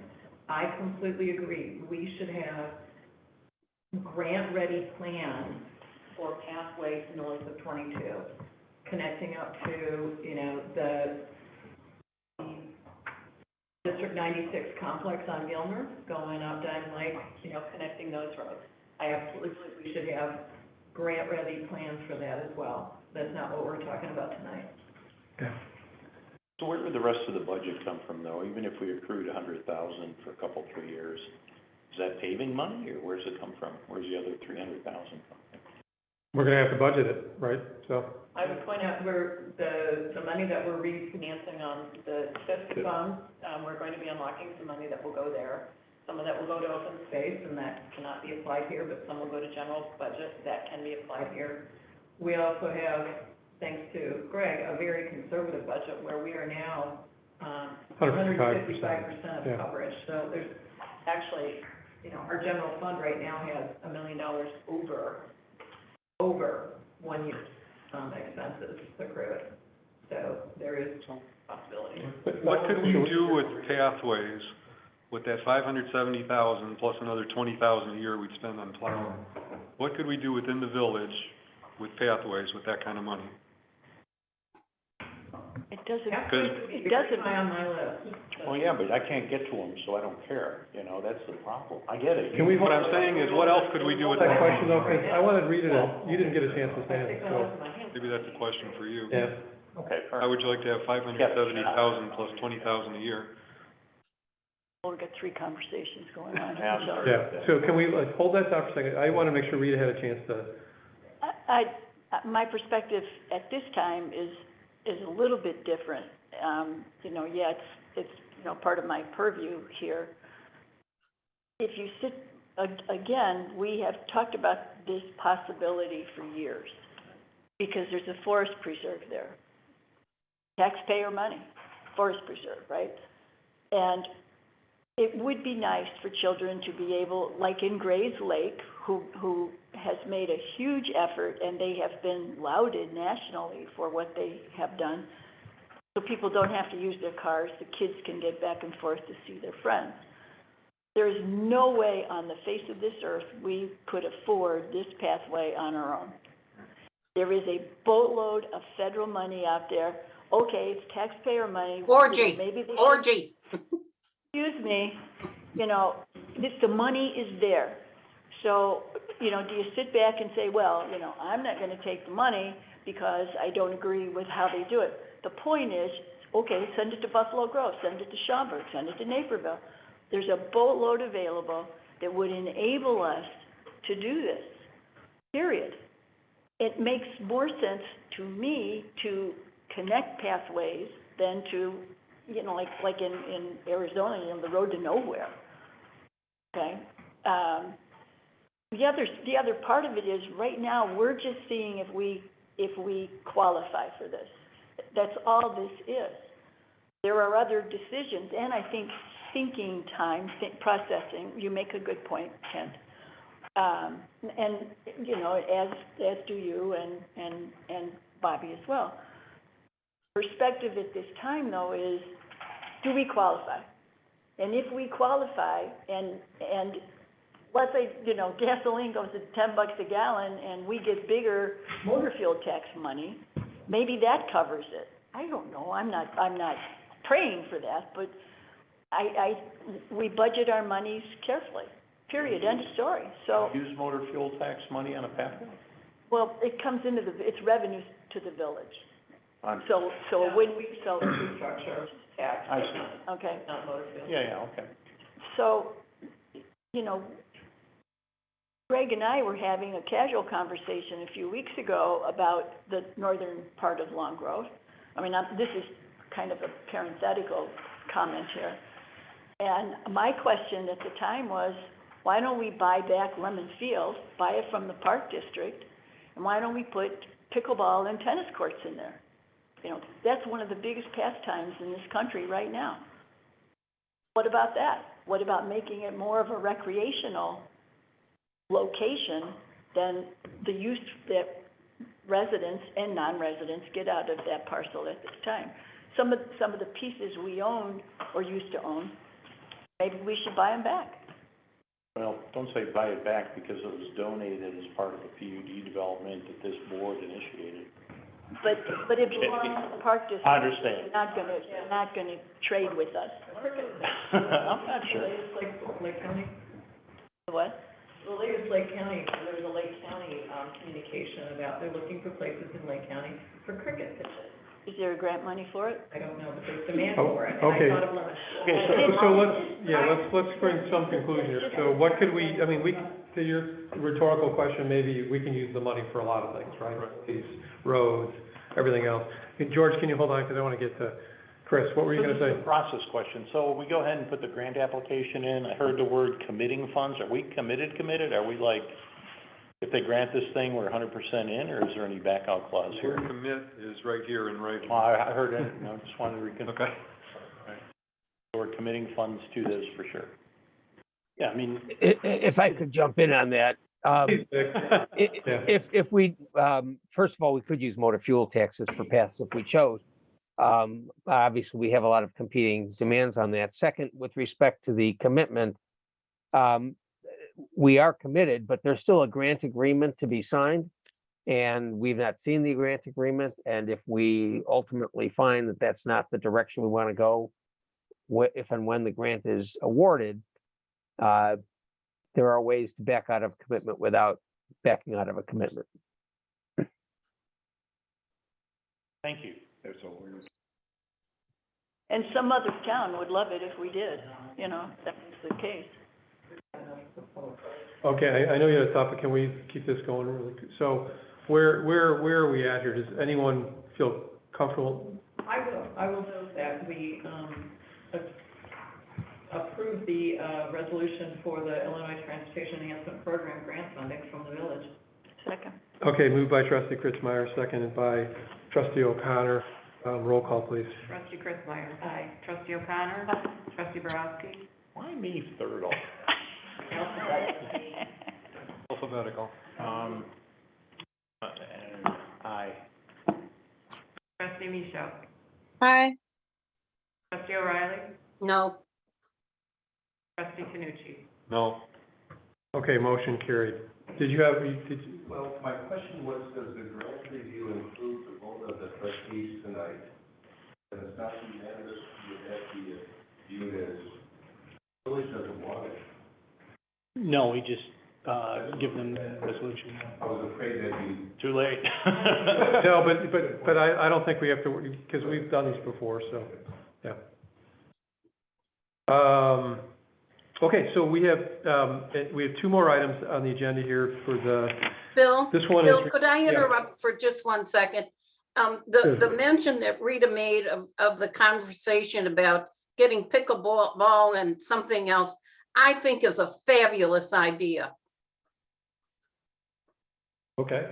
Cool, thanks, Bobby. And I hope we could work towards doing something like that.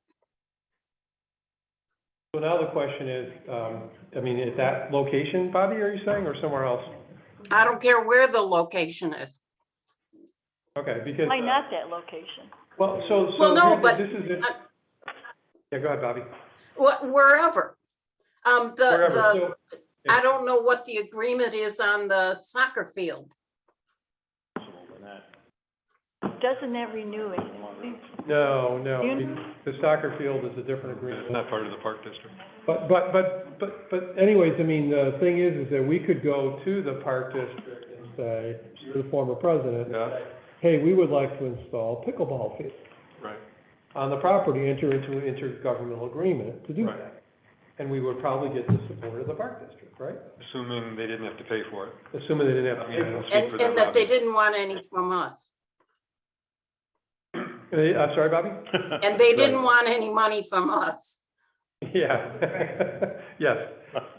So I mean, that's something we could explore, right? So, Yeah, so Okay. don't let it die. okay, thank you. All right, so we have these resolutions to change the financial terms of the Series A and, We missed 29. oh, did I miss 29? Yeah, regarding fees. Go ahead, Greg, take us over on that one. Yep. Several months back, we were asked to look, staff was asked to look at potentially reducing the costs, if it made sense, on some of the fees that we apply for permitting. So staff sat down and met, we put some formulas together and tried to see where this would position us as far as part of our revenue. This would affect remove and replace permits for air conditioner replacements, furnace replacements, water heater replacements, sewer repair, driveway replacement, hardscape replacement, window replacement, siding replacement, and re-roofing. As of today, based on the numbers we calculated and the dollars we received for permitting, we were looking to eliminate the $50 fee as long as we were applying online. And within 60 days, make it 100% mandatory to apply online for permits. There will be one-offs, we recognize that, and we'll deal with those individually, but based on current expenses just for the building and permitting specialist, we would lose, we're losing we currently, based on the number of permits, $9,799 a year, that would be applied, if our permit rates were adjusted to offset the expense of staff. This reduction will have a net negative effect on the general fund of $22,159.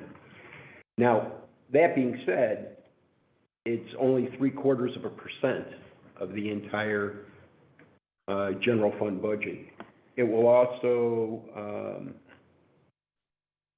push us into getting the public to use technology versus paper. It'll certainly expedite the permitting process, because now we don't have to have somebody doing manual input and that delay. So for the consumer, the applicant, it's going to reduce the costs of permits. And most importantly on this is that it will give some relief to Long Grove residents and businesses, because these are the people that are generally applying for the air conditioning and the siding and the windows and things of that nature.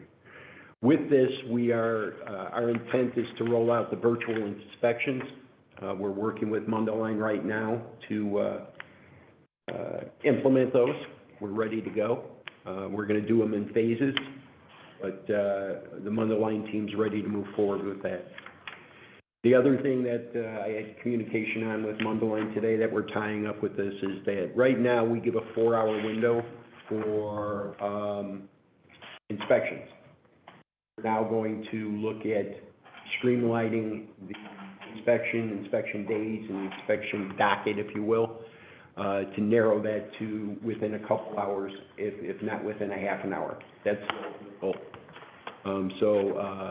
We're working with Mundaline on that. They see a way that it can be done by scheduling less inspections on certain days, so they can make sure they make time and don't hold up contractors and people that are sitting at home waiting for an inspection to come in. And we're confident that we can have that moving along within 30 days, some kind of new schedule. At least that was my last communication with Mundaline. That'd be terrific. Be a huge improvement. Okay, so I'm just gonna ask a question, because I'm still confused. How do I read this document and understand what we're eliminating? I had the same red line question, because there's all these dollar signs There is- that are underlined, there- and I was like, what? I mean, how do I know what, so, I mean, this is where I was, Yeah, this was my remarks to you going, when Vic put this together, he made some corrections where he put the underline in there, where there was things that were missing in the code, so he just wanted to update it. All we are simply eliminating is $50 application fee for these areas that I described in the first paragraph in the staff recommendation.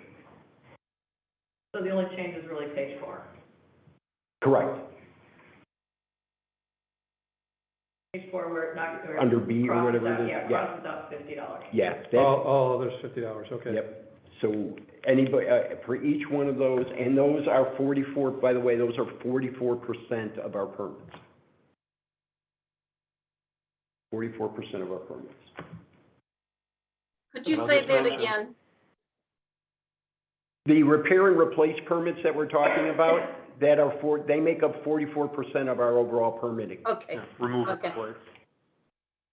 What did I say, repair? Remove and replace, I'm sorry, thank you. So, yes, we're collecting $50 less, but it's all entered electronically. Nobody in the office has to get a piece of paper anymore and manually type everything in, which is a terrible use of anybody's time.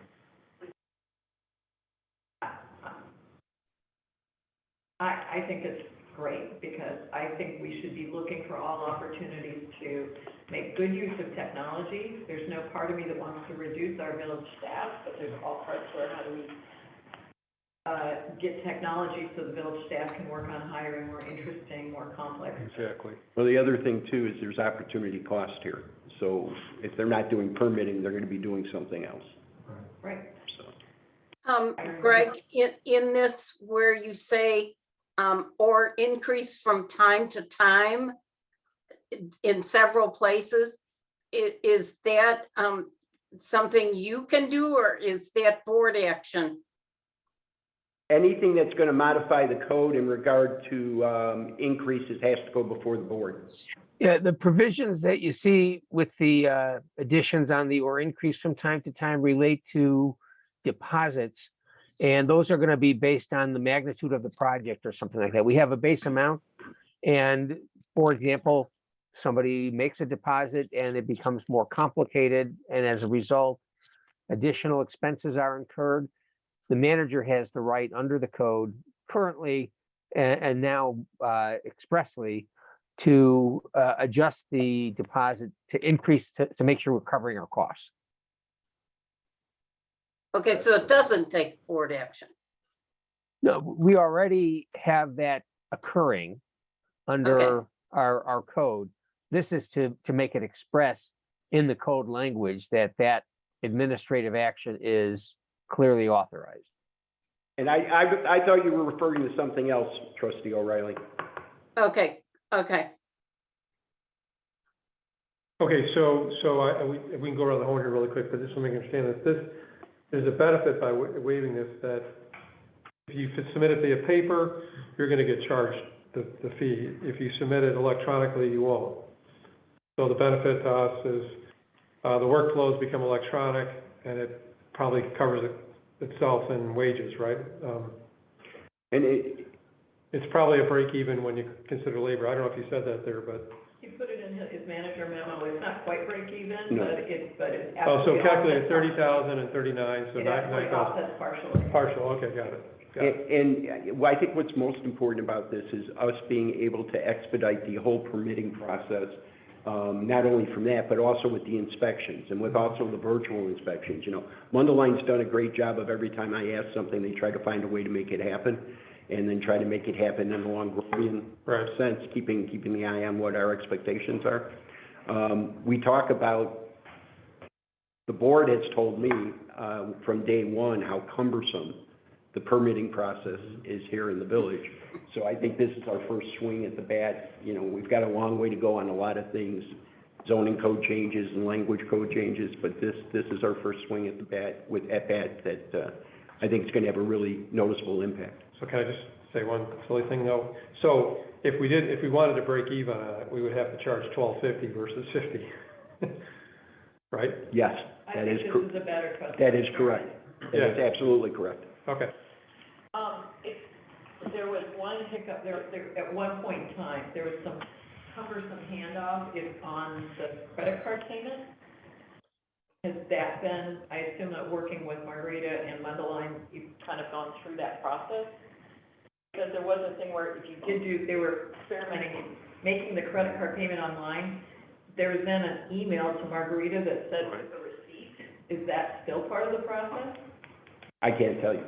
Okay, 'cause I think the answer is yes, and we should resolve that as well. that absolutely needs to be part of this, because if you say, I have to do this all online, and then I have to, but it's a two-part process for me, the resident, that's a pain.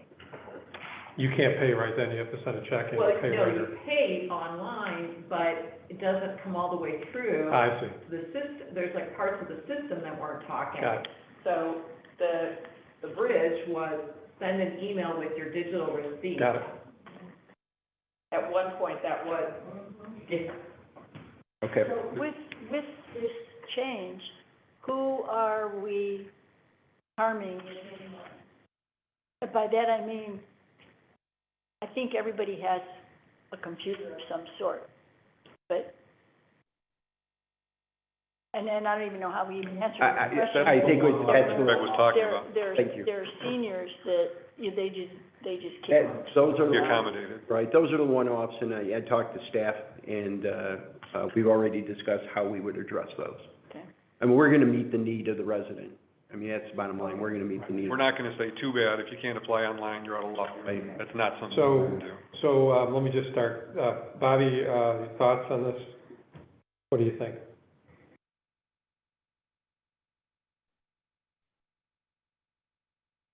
Can you hear me, Bobby? Say that again? Oh, what are your thoughts on this proposal? Oh, I think it's fine. Fine? Okay. All right, Jenny? I'm absolutely for it. Okay, thank you. Chris? If I'm reading this right, it still costs me $110 for a heater, right, or a furnace, is that? Instead of 160. I'm sorry?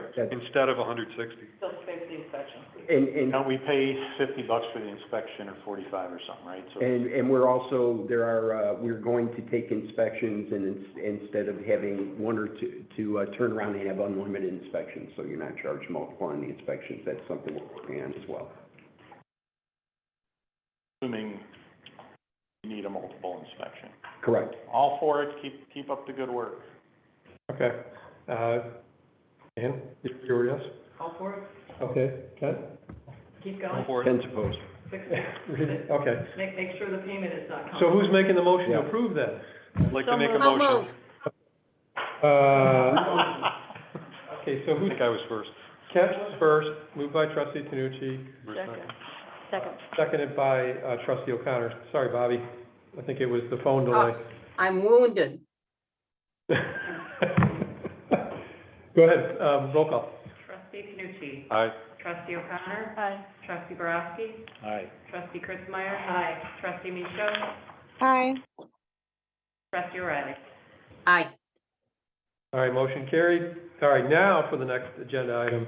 You know what, Ann, I'm just gonna let you introduce this, because these are what we've already talked about. You wrote a memo up, we put the paperwork together. I've written a couple of different memos. We've talked about this. I think Right. there was a discussion at the one meeting I missed in August also. Yes. Yeah, So I don't, we were all good with what you proposed. okay. That was a very good memo, by the way. Very Yeah. clear, easy to understand. Right. Thank you, that was my goal. So I appreciate Well, now. that's the same thing we're talking about right And now. Right. it's the same thing, one of the things, the reason we're trying to do this now is to make it effective on a nice even start of the month, to make things easier for all of the calculations and forecasts going forward. And then also with, Melissa starting and working with the accountant to make sure that our financial reports then reflect this change. We will kind of make sure that our treasurer's reports reflect the new reality. Yeah, one or two, I guess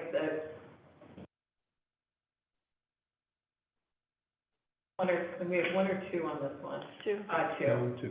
So can we do them together? I don't know why we can't, Vic, right? We can do them approve. together. I would suggest that apropos your comment, Ann, about keeping it on an even date, that you'll see at the very last section, they talk about September 1st.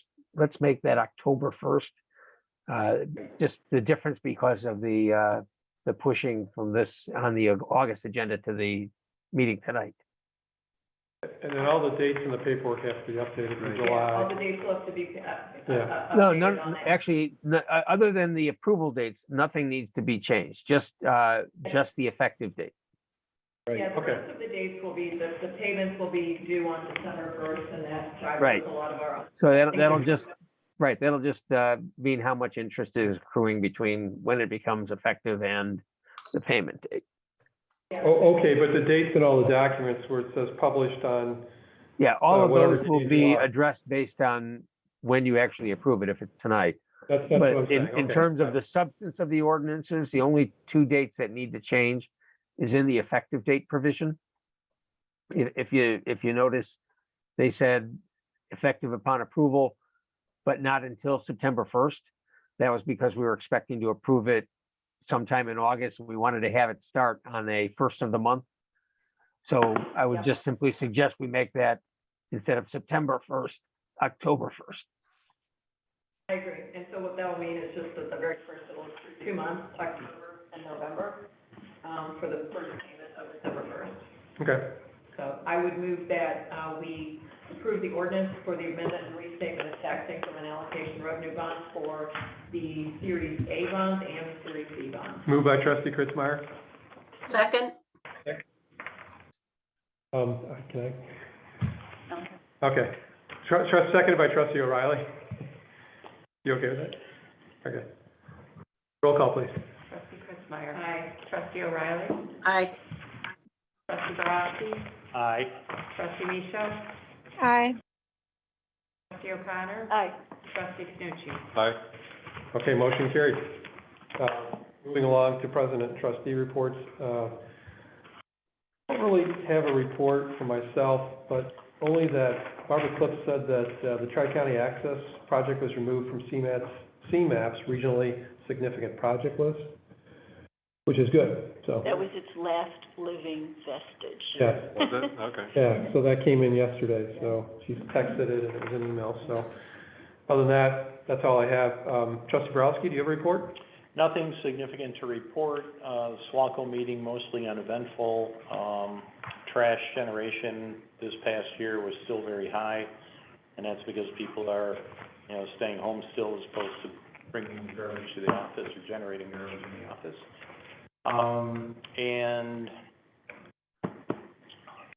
the flow of cathode ray tubes into the recycling landfill chain has slowed finally. So people are finally getting rid of all their CRTs and doing that. Thank you for doing all that.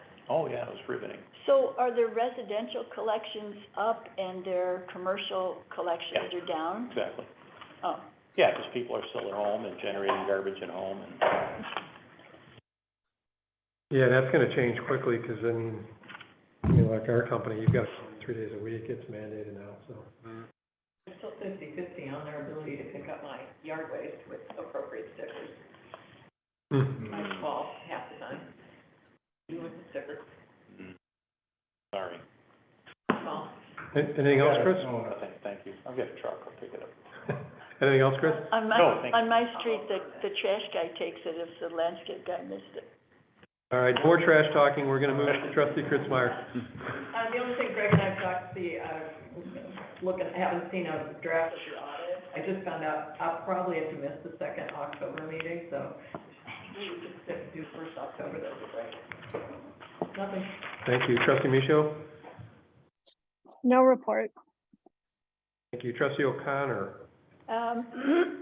Just a public thank you to the HDLGBA and Ryan Messner, who provided the village of Long Grove with a free tent, a free spot over in the family section, which was perfect, and a table, which was money that we could not have paid to be at Apple Fest. It was very successful. I think we collected 382 more signatures for the 2.5 days, including the rain part. So, thank you very much, Ryan and HDLGBA, for that.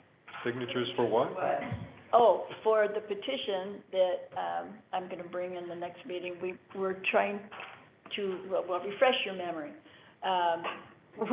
The commission appointed by Governor Pritzker to tell him what the state of Illinois should do with the corridor land the state owns by December 31st.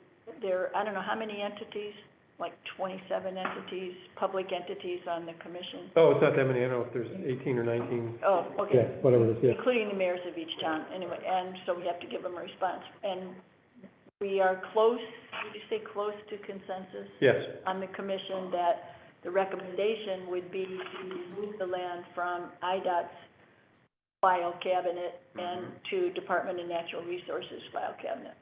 So we've generated petitions in English and Spanish for people to sign that we can send to the governor and say it's not just the commission who feels this way, but these are Illinois residents who agree. So we were good tablers for Friday, Saturday, and Sunday. Thank you for doing that. Yeah. And I will say that when the music is playing in the gazebo, you cannot hear the music that's playing on the main stage at the bridge and vice versa. It surprised me. It was interesting. I don't know, we'll get all the critics after the fest, but when I was there both nights, I stopped by Friday and Saturday. You really, when you're right at Old Mchenry, walking down Robert Parker Coffin Road towards the stage, it was not uncomfortable loud, and it wasn't even that uncomfortable loud as you got close to the stage. So I know they were trying to dial it back. Yeah, I noticed that as well. So hopefully we don't get a lot of complaints, but. And the music, the very first set of music was so delightful. There was a bass and a piano and I think a trumpet or a horn, but they were playing 40 songs. Hmm. And it was like, it was just so cool. It was, you know, I thought, well, this is a nice way for the people who can hear to wake up, you know, but that was noon. It was, again, I was where the rides and the children and families are. Performers who entertained the children were outstanding. Kids and little guys and medium guys and moms and dads were all dancing together. And it was a very comforting, homey, family kind of experience, you know. But anyway, Very good. Anything else? we had, no, and nothing on roads. Jeff stole it all. Okay. All right, end of report, right? In a report. All right, trustee O'Reilly.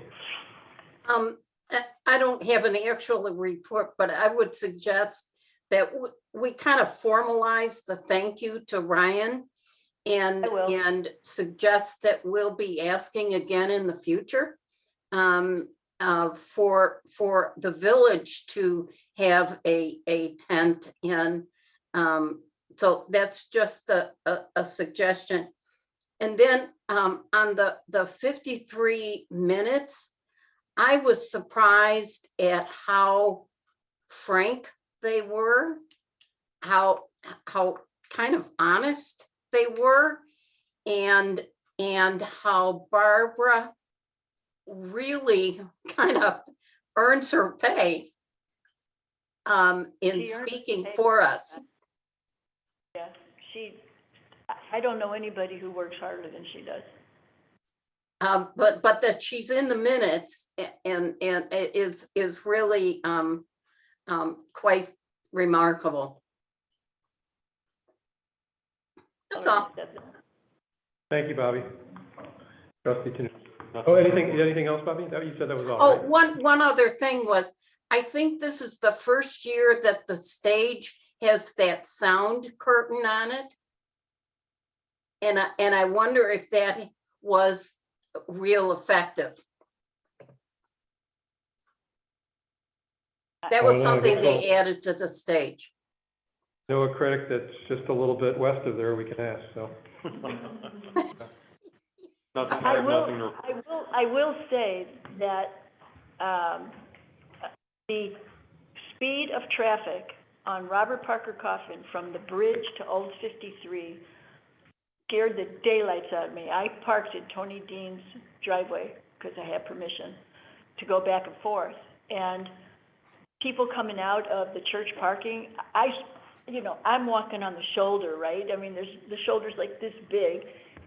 People, I swear to God, they were going 45, 50 miles an hour. And I noticed it on Robert Parker Coffin from Old Mchenry to 83. I went over there to Sunset to get a sandwich, and the speeds were incredible.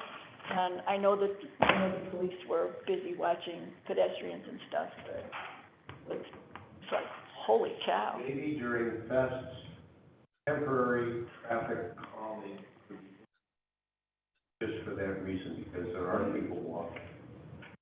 Yeah, like moi. Yeah, like you. Yeah, I mean, maybe speed bumps, temporary, just during the fest. that's an idea. That's interesting. That's not a bad idea, because they were speeds that Yeah. nobody should have been driving. Keith? Comment? It is what it is. I noted that as well, and I was thinking about like signage or something, display boards, either direction, because it's kind of coming up upon it. It was like, if you're not from the area, all of a sudden it just hits, and there were a million people out there. Yes. So maybe something in, maybe some, planning with the sheriff's office. Okay. Either Yeah. user might help, or we could place either speed boards or squad cars out there with not, glaring, flashing lights, but we have Right. lights now that are calming. Like, at Sunset Foods, where we can turn the red and blue lights down to a certain level and just Yes. sit there where it's steady and it's not flashing in your eyes, just to kind of give, the drivers a heads up that they're coming into something that's what That and the two ladies who were manning the station, the crosswalk at Archer from the fest to the parking lot, stopped me and said, the police keep asking us, and we keep telling them that we have no authority. She says, would you please tell them not to put porta potties in this spot next time, because kids would come out and they're right there on the road, you know, and they're paying attention or whatever. And it was a bottleneck, so I'll transfer that to Ryan and let them know. Just wondering about that. Problem. Yeah, yeah. Where those were, so. All right, and the report, Bobby? Yes. Sorry, Bobby. In church. Yes. Do you have Barbara complete, minutes from her last meeting? Well, we have the Barbara clip, it's all, It's posted on, the commission. yeah, all the meeting minutes of everything for 53 are posted online. I can send you the link to yeah, I'll I send think it. don't they record it as well? The last meeting didn't get recorded unless they put it up there. Really? Yeah, the one where you said I was forceful. You were so good. You were, I was like, they'll go. So, yeah, I don't know what I had for breakfast that morning, but Ken, go ahead, you're up. Nothing to report. Okay, but yeah, I'll get you the link, so no problem, cheeky. All right, Village Manager Jackson, you're up. Just a couple of things I sent to the board, it's also in the board packet, the special event ordinance. It's more detailed and puts everything in one place. I've gotten some input, but I would ask the board if you'd take one more final look at it so I could bring it back before the body. We've got CMAP's call for projects. Jeff and I will be talking about that and see where we might fit in there. I will be bringing to the board for the board's consideration a consultant's proposal for a hotel feasibility study. As part of the economic development and community development things, I want to get my hands in more, so we started talking about the TIF at Southgate and how do we get those outlots occupied and how do we turn around and look at things like the South 15 and the Triangle. I would be bringing before the board a hotel feasibility, a proposal for a hotel feasibility study looking at the Triangle and South 15 as potential locations. I had a meeting this week with the snow removal company because it's time to have meetings about snow removal, as that is to say. Jeff, I want to thank Jeff with his work with the Army Corps of Engineers. We had a pretty serious road issue at Deer Creek Estates. Ended up having to get the Army Corps expedited to get some permits. That the road was so bad that we had to call waste management and ask them not to drive on the road because of fear of collapse. Where's Deer Creek Estates? Papa Cuba. Yeah. Yeah. Or no, Deerwood. Deerwood Estates, yeah. I'm sorry, I keep saying Deer Creek. Yeah. Deerwood Estates, I'm Yeah. sorry, I keep saying. Oh, yes, they had that big metal plate out Yeah, there yeah, a couple of years ago. And the culvert started going in, and Yeah. so, and they attributed to what they acknowledged were inadequate practices on maintenance on their roads. So, but now they're starting to get things working. So, Jeff, I want to thank you. You were a big help with that. Insurance, RFPs and renewals are getting ready to go for property casualty insurance, workers' comp, and healthcare. We are looking at something different with healthcare. We're looking to potentially be part of the state of Illinois healthcare pool. It's still under investigation or research by staff, but we may find an opportunity based on volume by numbers to save some money there. And I'll report back to the board on that in the coming weeks. That's all I have. What's the motivation for hotel? Like, let's say we have a hotel somewhere, what's the goal, target, benefit, what's the purpose for a hotel? The ancillary business that come with hotels and lodge, restaurants, things of that nature, and then we're looking at South 15 for commercial development versus, you know, a residential development that would be dense, so we think a hotel would attract. And part of why I looked at that was I was reading on some of the work being done in Arlington Heights in relation to the Chicago Bears, and one of the things that they're saying is based on a certain mile radius, the lack of hotels that can meet the need down there. So I thought I would take a look at it and see what the potential is. Not only would it be valuable for us to have a hotel there, but what would it draw with it? So nothing more than a look, no commitment. We don't get any tax revenue out of that, right? we do not get any tax revenue out of that. Well, let me jump in on that. With the ancillary uses, there would be sales taxes, to the extent that sales are occurring. We also would have the ability to impose a hotel room tax. There are limitations on how that money can be used, but we're already spending monies consistent with those uses right now out of our general fund. And that may release some general funds for other purposes and use those hotel taxes for the promotion of tourism activities that we do. And it is, and it is in the TIF. So, I mean, we would, that as well, the increase in the property values off of that, so. Well, so let me just add on to that. So first off, you have festivals, could stay in a hotel, come out of town, go to the festival, right? Stay there. You have church, having weddings. Two churches. Mm-hmm. Two churches, right? Yeah, they could stay there for the wedding. There's other reasons why. It could attract some other restaurants. It would actually help fill the restaurants during the week. Business travelers might come out here to stay. Might get a breakfast. As if you think you might get a breakfast place. So it's an interesting concept. Yeah. If somebody doesn't open one, I will. What'd you say, Tiki? Walker Brothers. Walker Brothers, yeah, Walker Brothers, yeah. So I don't know, it's something to take a look at, so I think it's a good idea to look at, so anyways. Not that I'm pro hotel or not, but yeah, boutique hotel. The bigger would be, if it's got a virtuous circle with a decent business that keeps it filled with business. Correct. Yeah. I have a friend who works at the front desk of the Hilton in Gurnee, and she said that they are, if there's something big going on in Milwaukee, they're full. Because it's close enough for them to drive from Gurnee to Milwaukee and maybe get a break, or maybe just a room. Like they have Country Thunder and that stuff that goes on up there, Summerfest. I engaged this company to do a hotel feasibility study up in Winthrop Harbor, because of North Point Marina. We were gonna put a hotel on the marina property, and we were working with IDNR on it. And what it ended up telling us is, more than anything else, what I found was most important is they came back and said, no, the only State Beach Park's over here with their resort, and that we wouldn't fill the rooms there.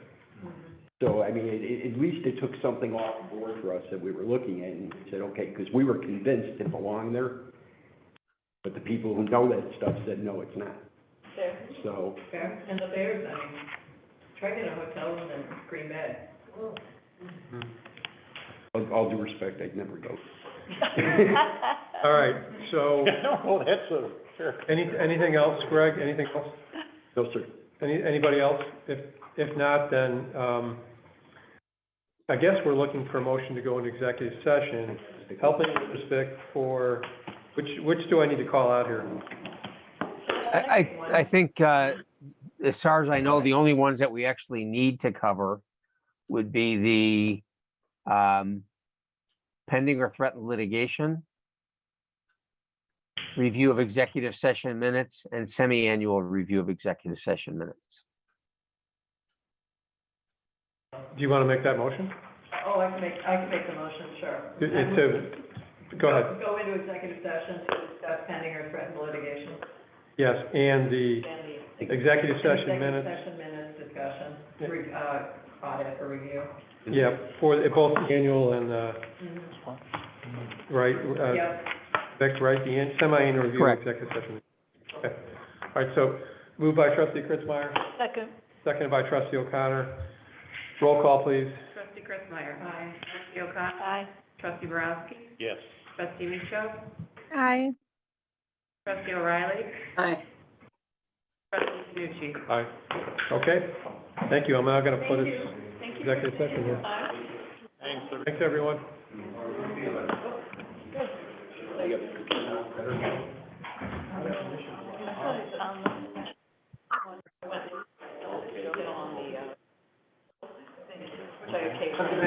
You too. Thank you, Amanda. $4,000, because somebody has a domestic, they're driving, and I asked Greg and he said, yeah, it's just, it's, and we have no ability to recover it. I'm just like, Are you? I looked at it and I said, if we spent at least $4,000, I think it's.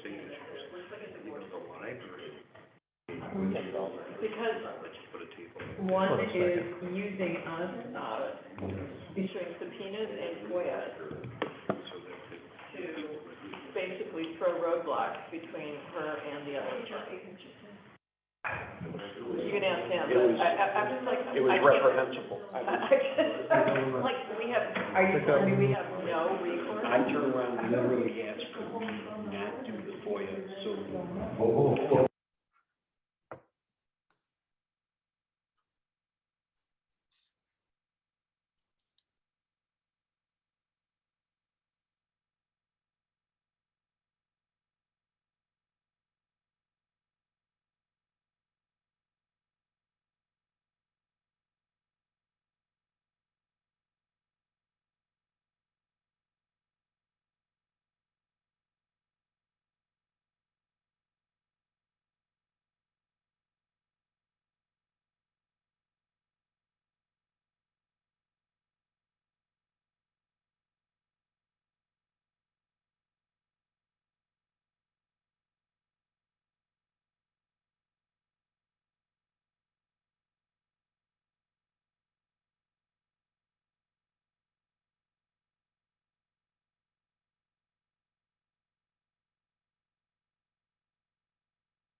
That we We're back in regular session now. Right, I just have a question. Sure.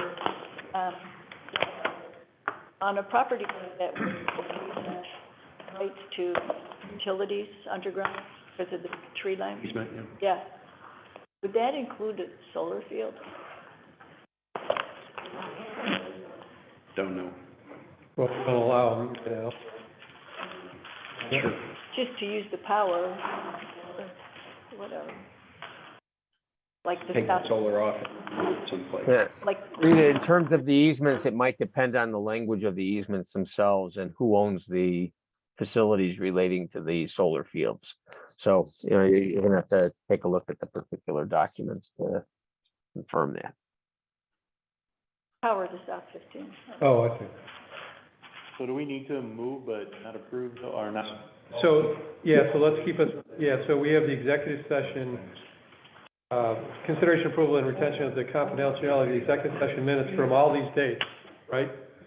Do I need to read them out, Vic, or, I think that as set forth on the agenda and subject to minor edits.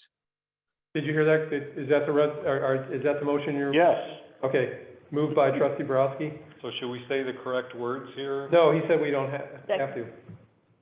Vic just. There'd be a we're good, motion right? to approve the executive session minutes as set forth in the agenda, item number 35, subject to minor edits. Okay, so moved by trustee Borowski, Second. seconded by trustee O'Connor. Roll call, please. Trustee Borowski? Aye. Trustee O'Connor? Aye. Trustee Kritzmeyer? Aye. Trustee Micho? Jenny, you're muted. Oh, abstain? Okay. Trustee O'Reilly? Aye. Okay, motion carried. Wait a minute. Wait, trustee Oh, Tanucci, sorry. So I just wanted to ask, is this the minutes going back to 2019 and way back? Yes. Okay, in that case abstain, because I wasn't. Standing, okay, got it. Still carried, so, thank you. All right, so then consideration to maintain the confidentiality of executive session minutes. Who wants to make that motion? So I'll go ahead and read this. I move to maintain as confidential all of the confidential minutes of the village board. Okay, so moved by trustee Tanucci, Second. seconded by trustee Kritzmeyer. Roll call, please. Trustee Tanucci? Aye. Trustee Kritzmeyer? Aye. Trustee Borowski? Yes. Trustee Micho? Yes. Trustee O'Connor? Aye. Trustee O'Reilly? Aye. Okay, motion carried. Motion to adjourn. So moved. All right, so so moved by trustee O'Connor, seconded by trustee Micho. Roll call, please. Trustee O'Connor? Aye. Trustee Micho? Aye. Borowski? Aye. Kritzmeyer? Aye. O'Reilly? Aye. Trustee Tanucci? Aye. All right, motion carried. Meeting adjourned. Good night, everyone. Good night. Thank you, everyone. It's just a joy to be with.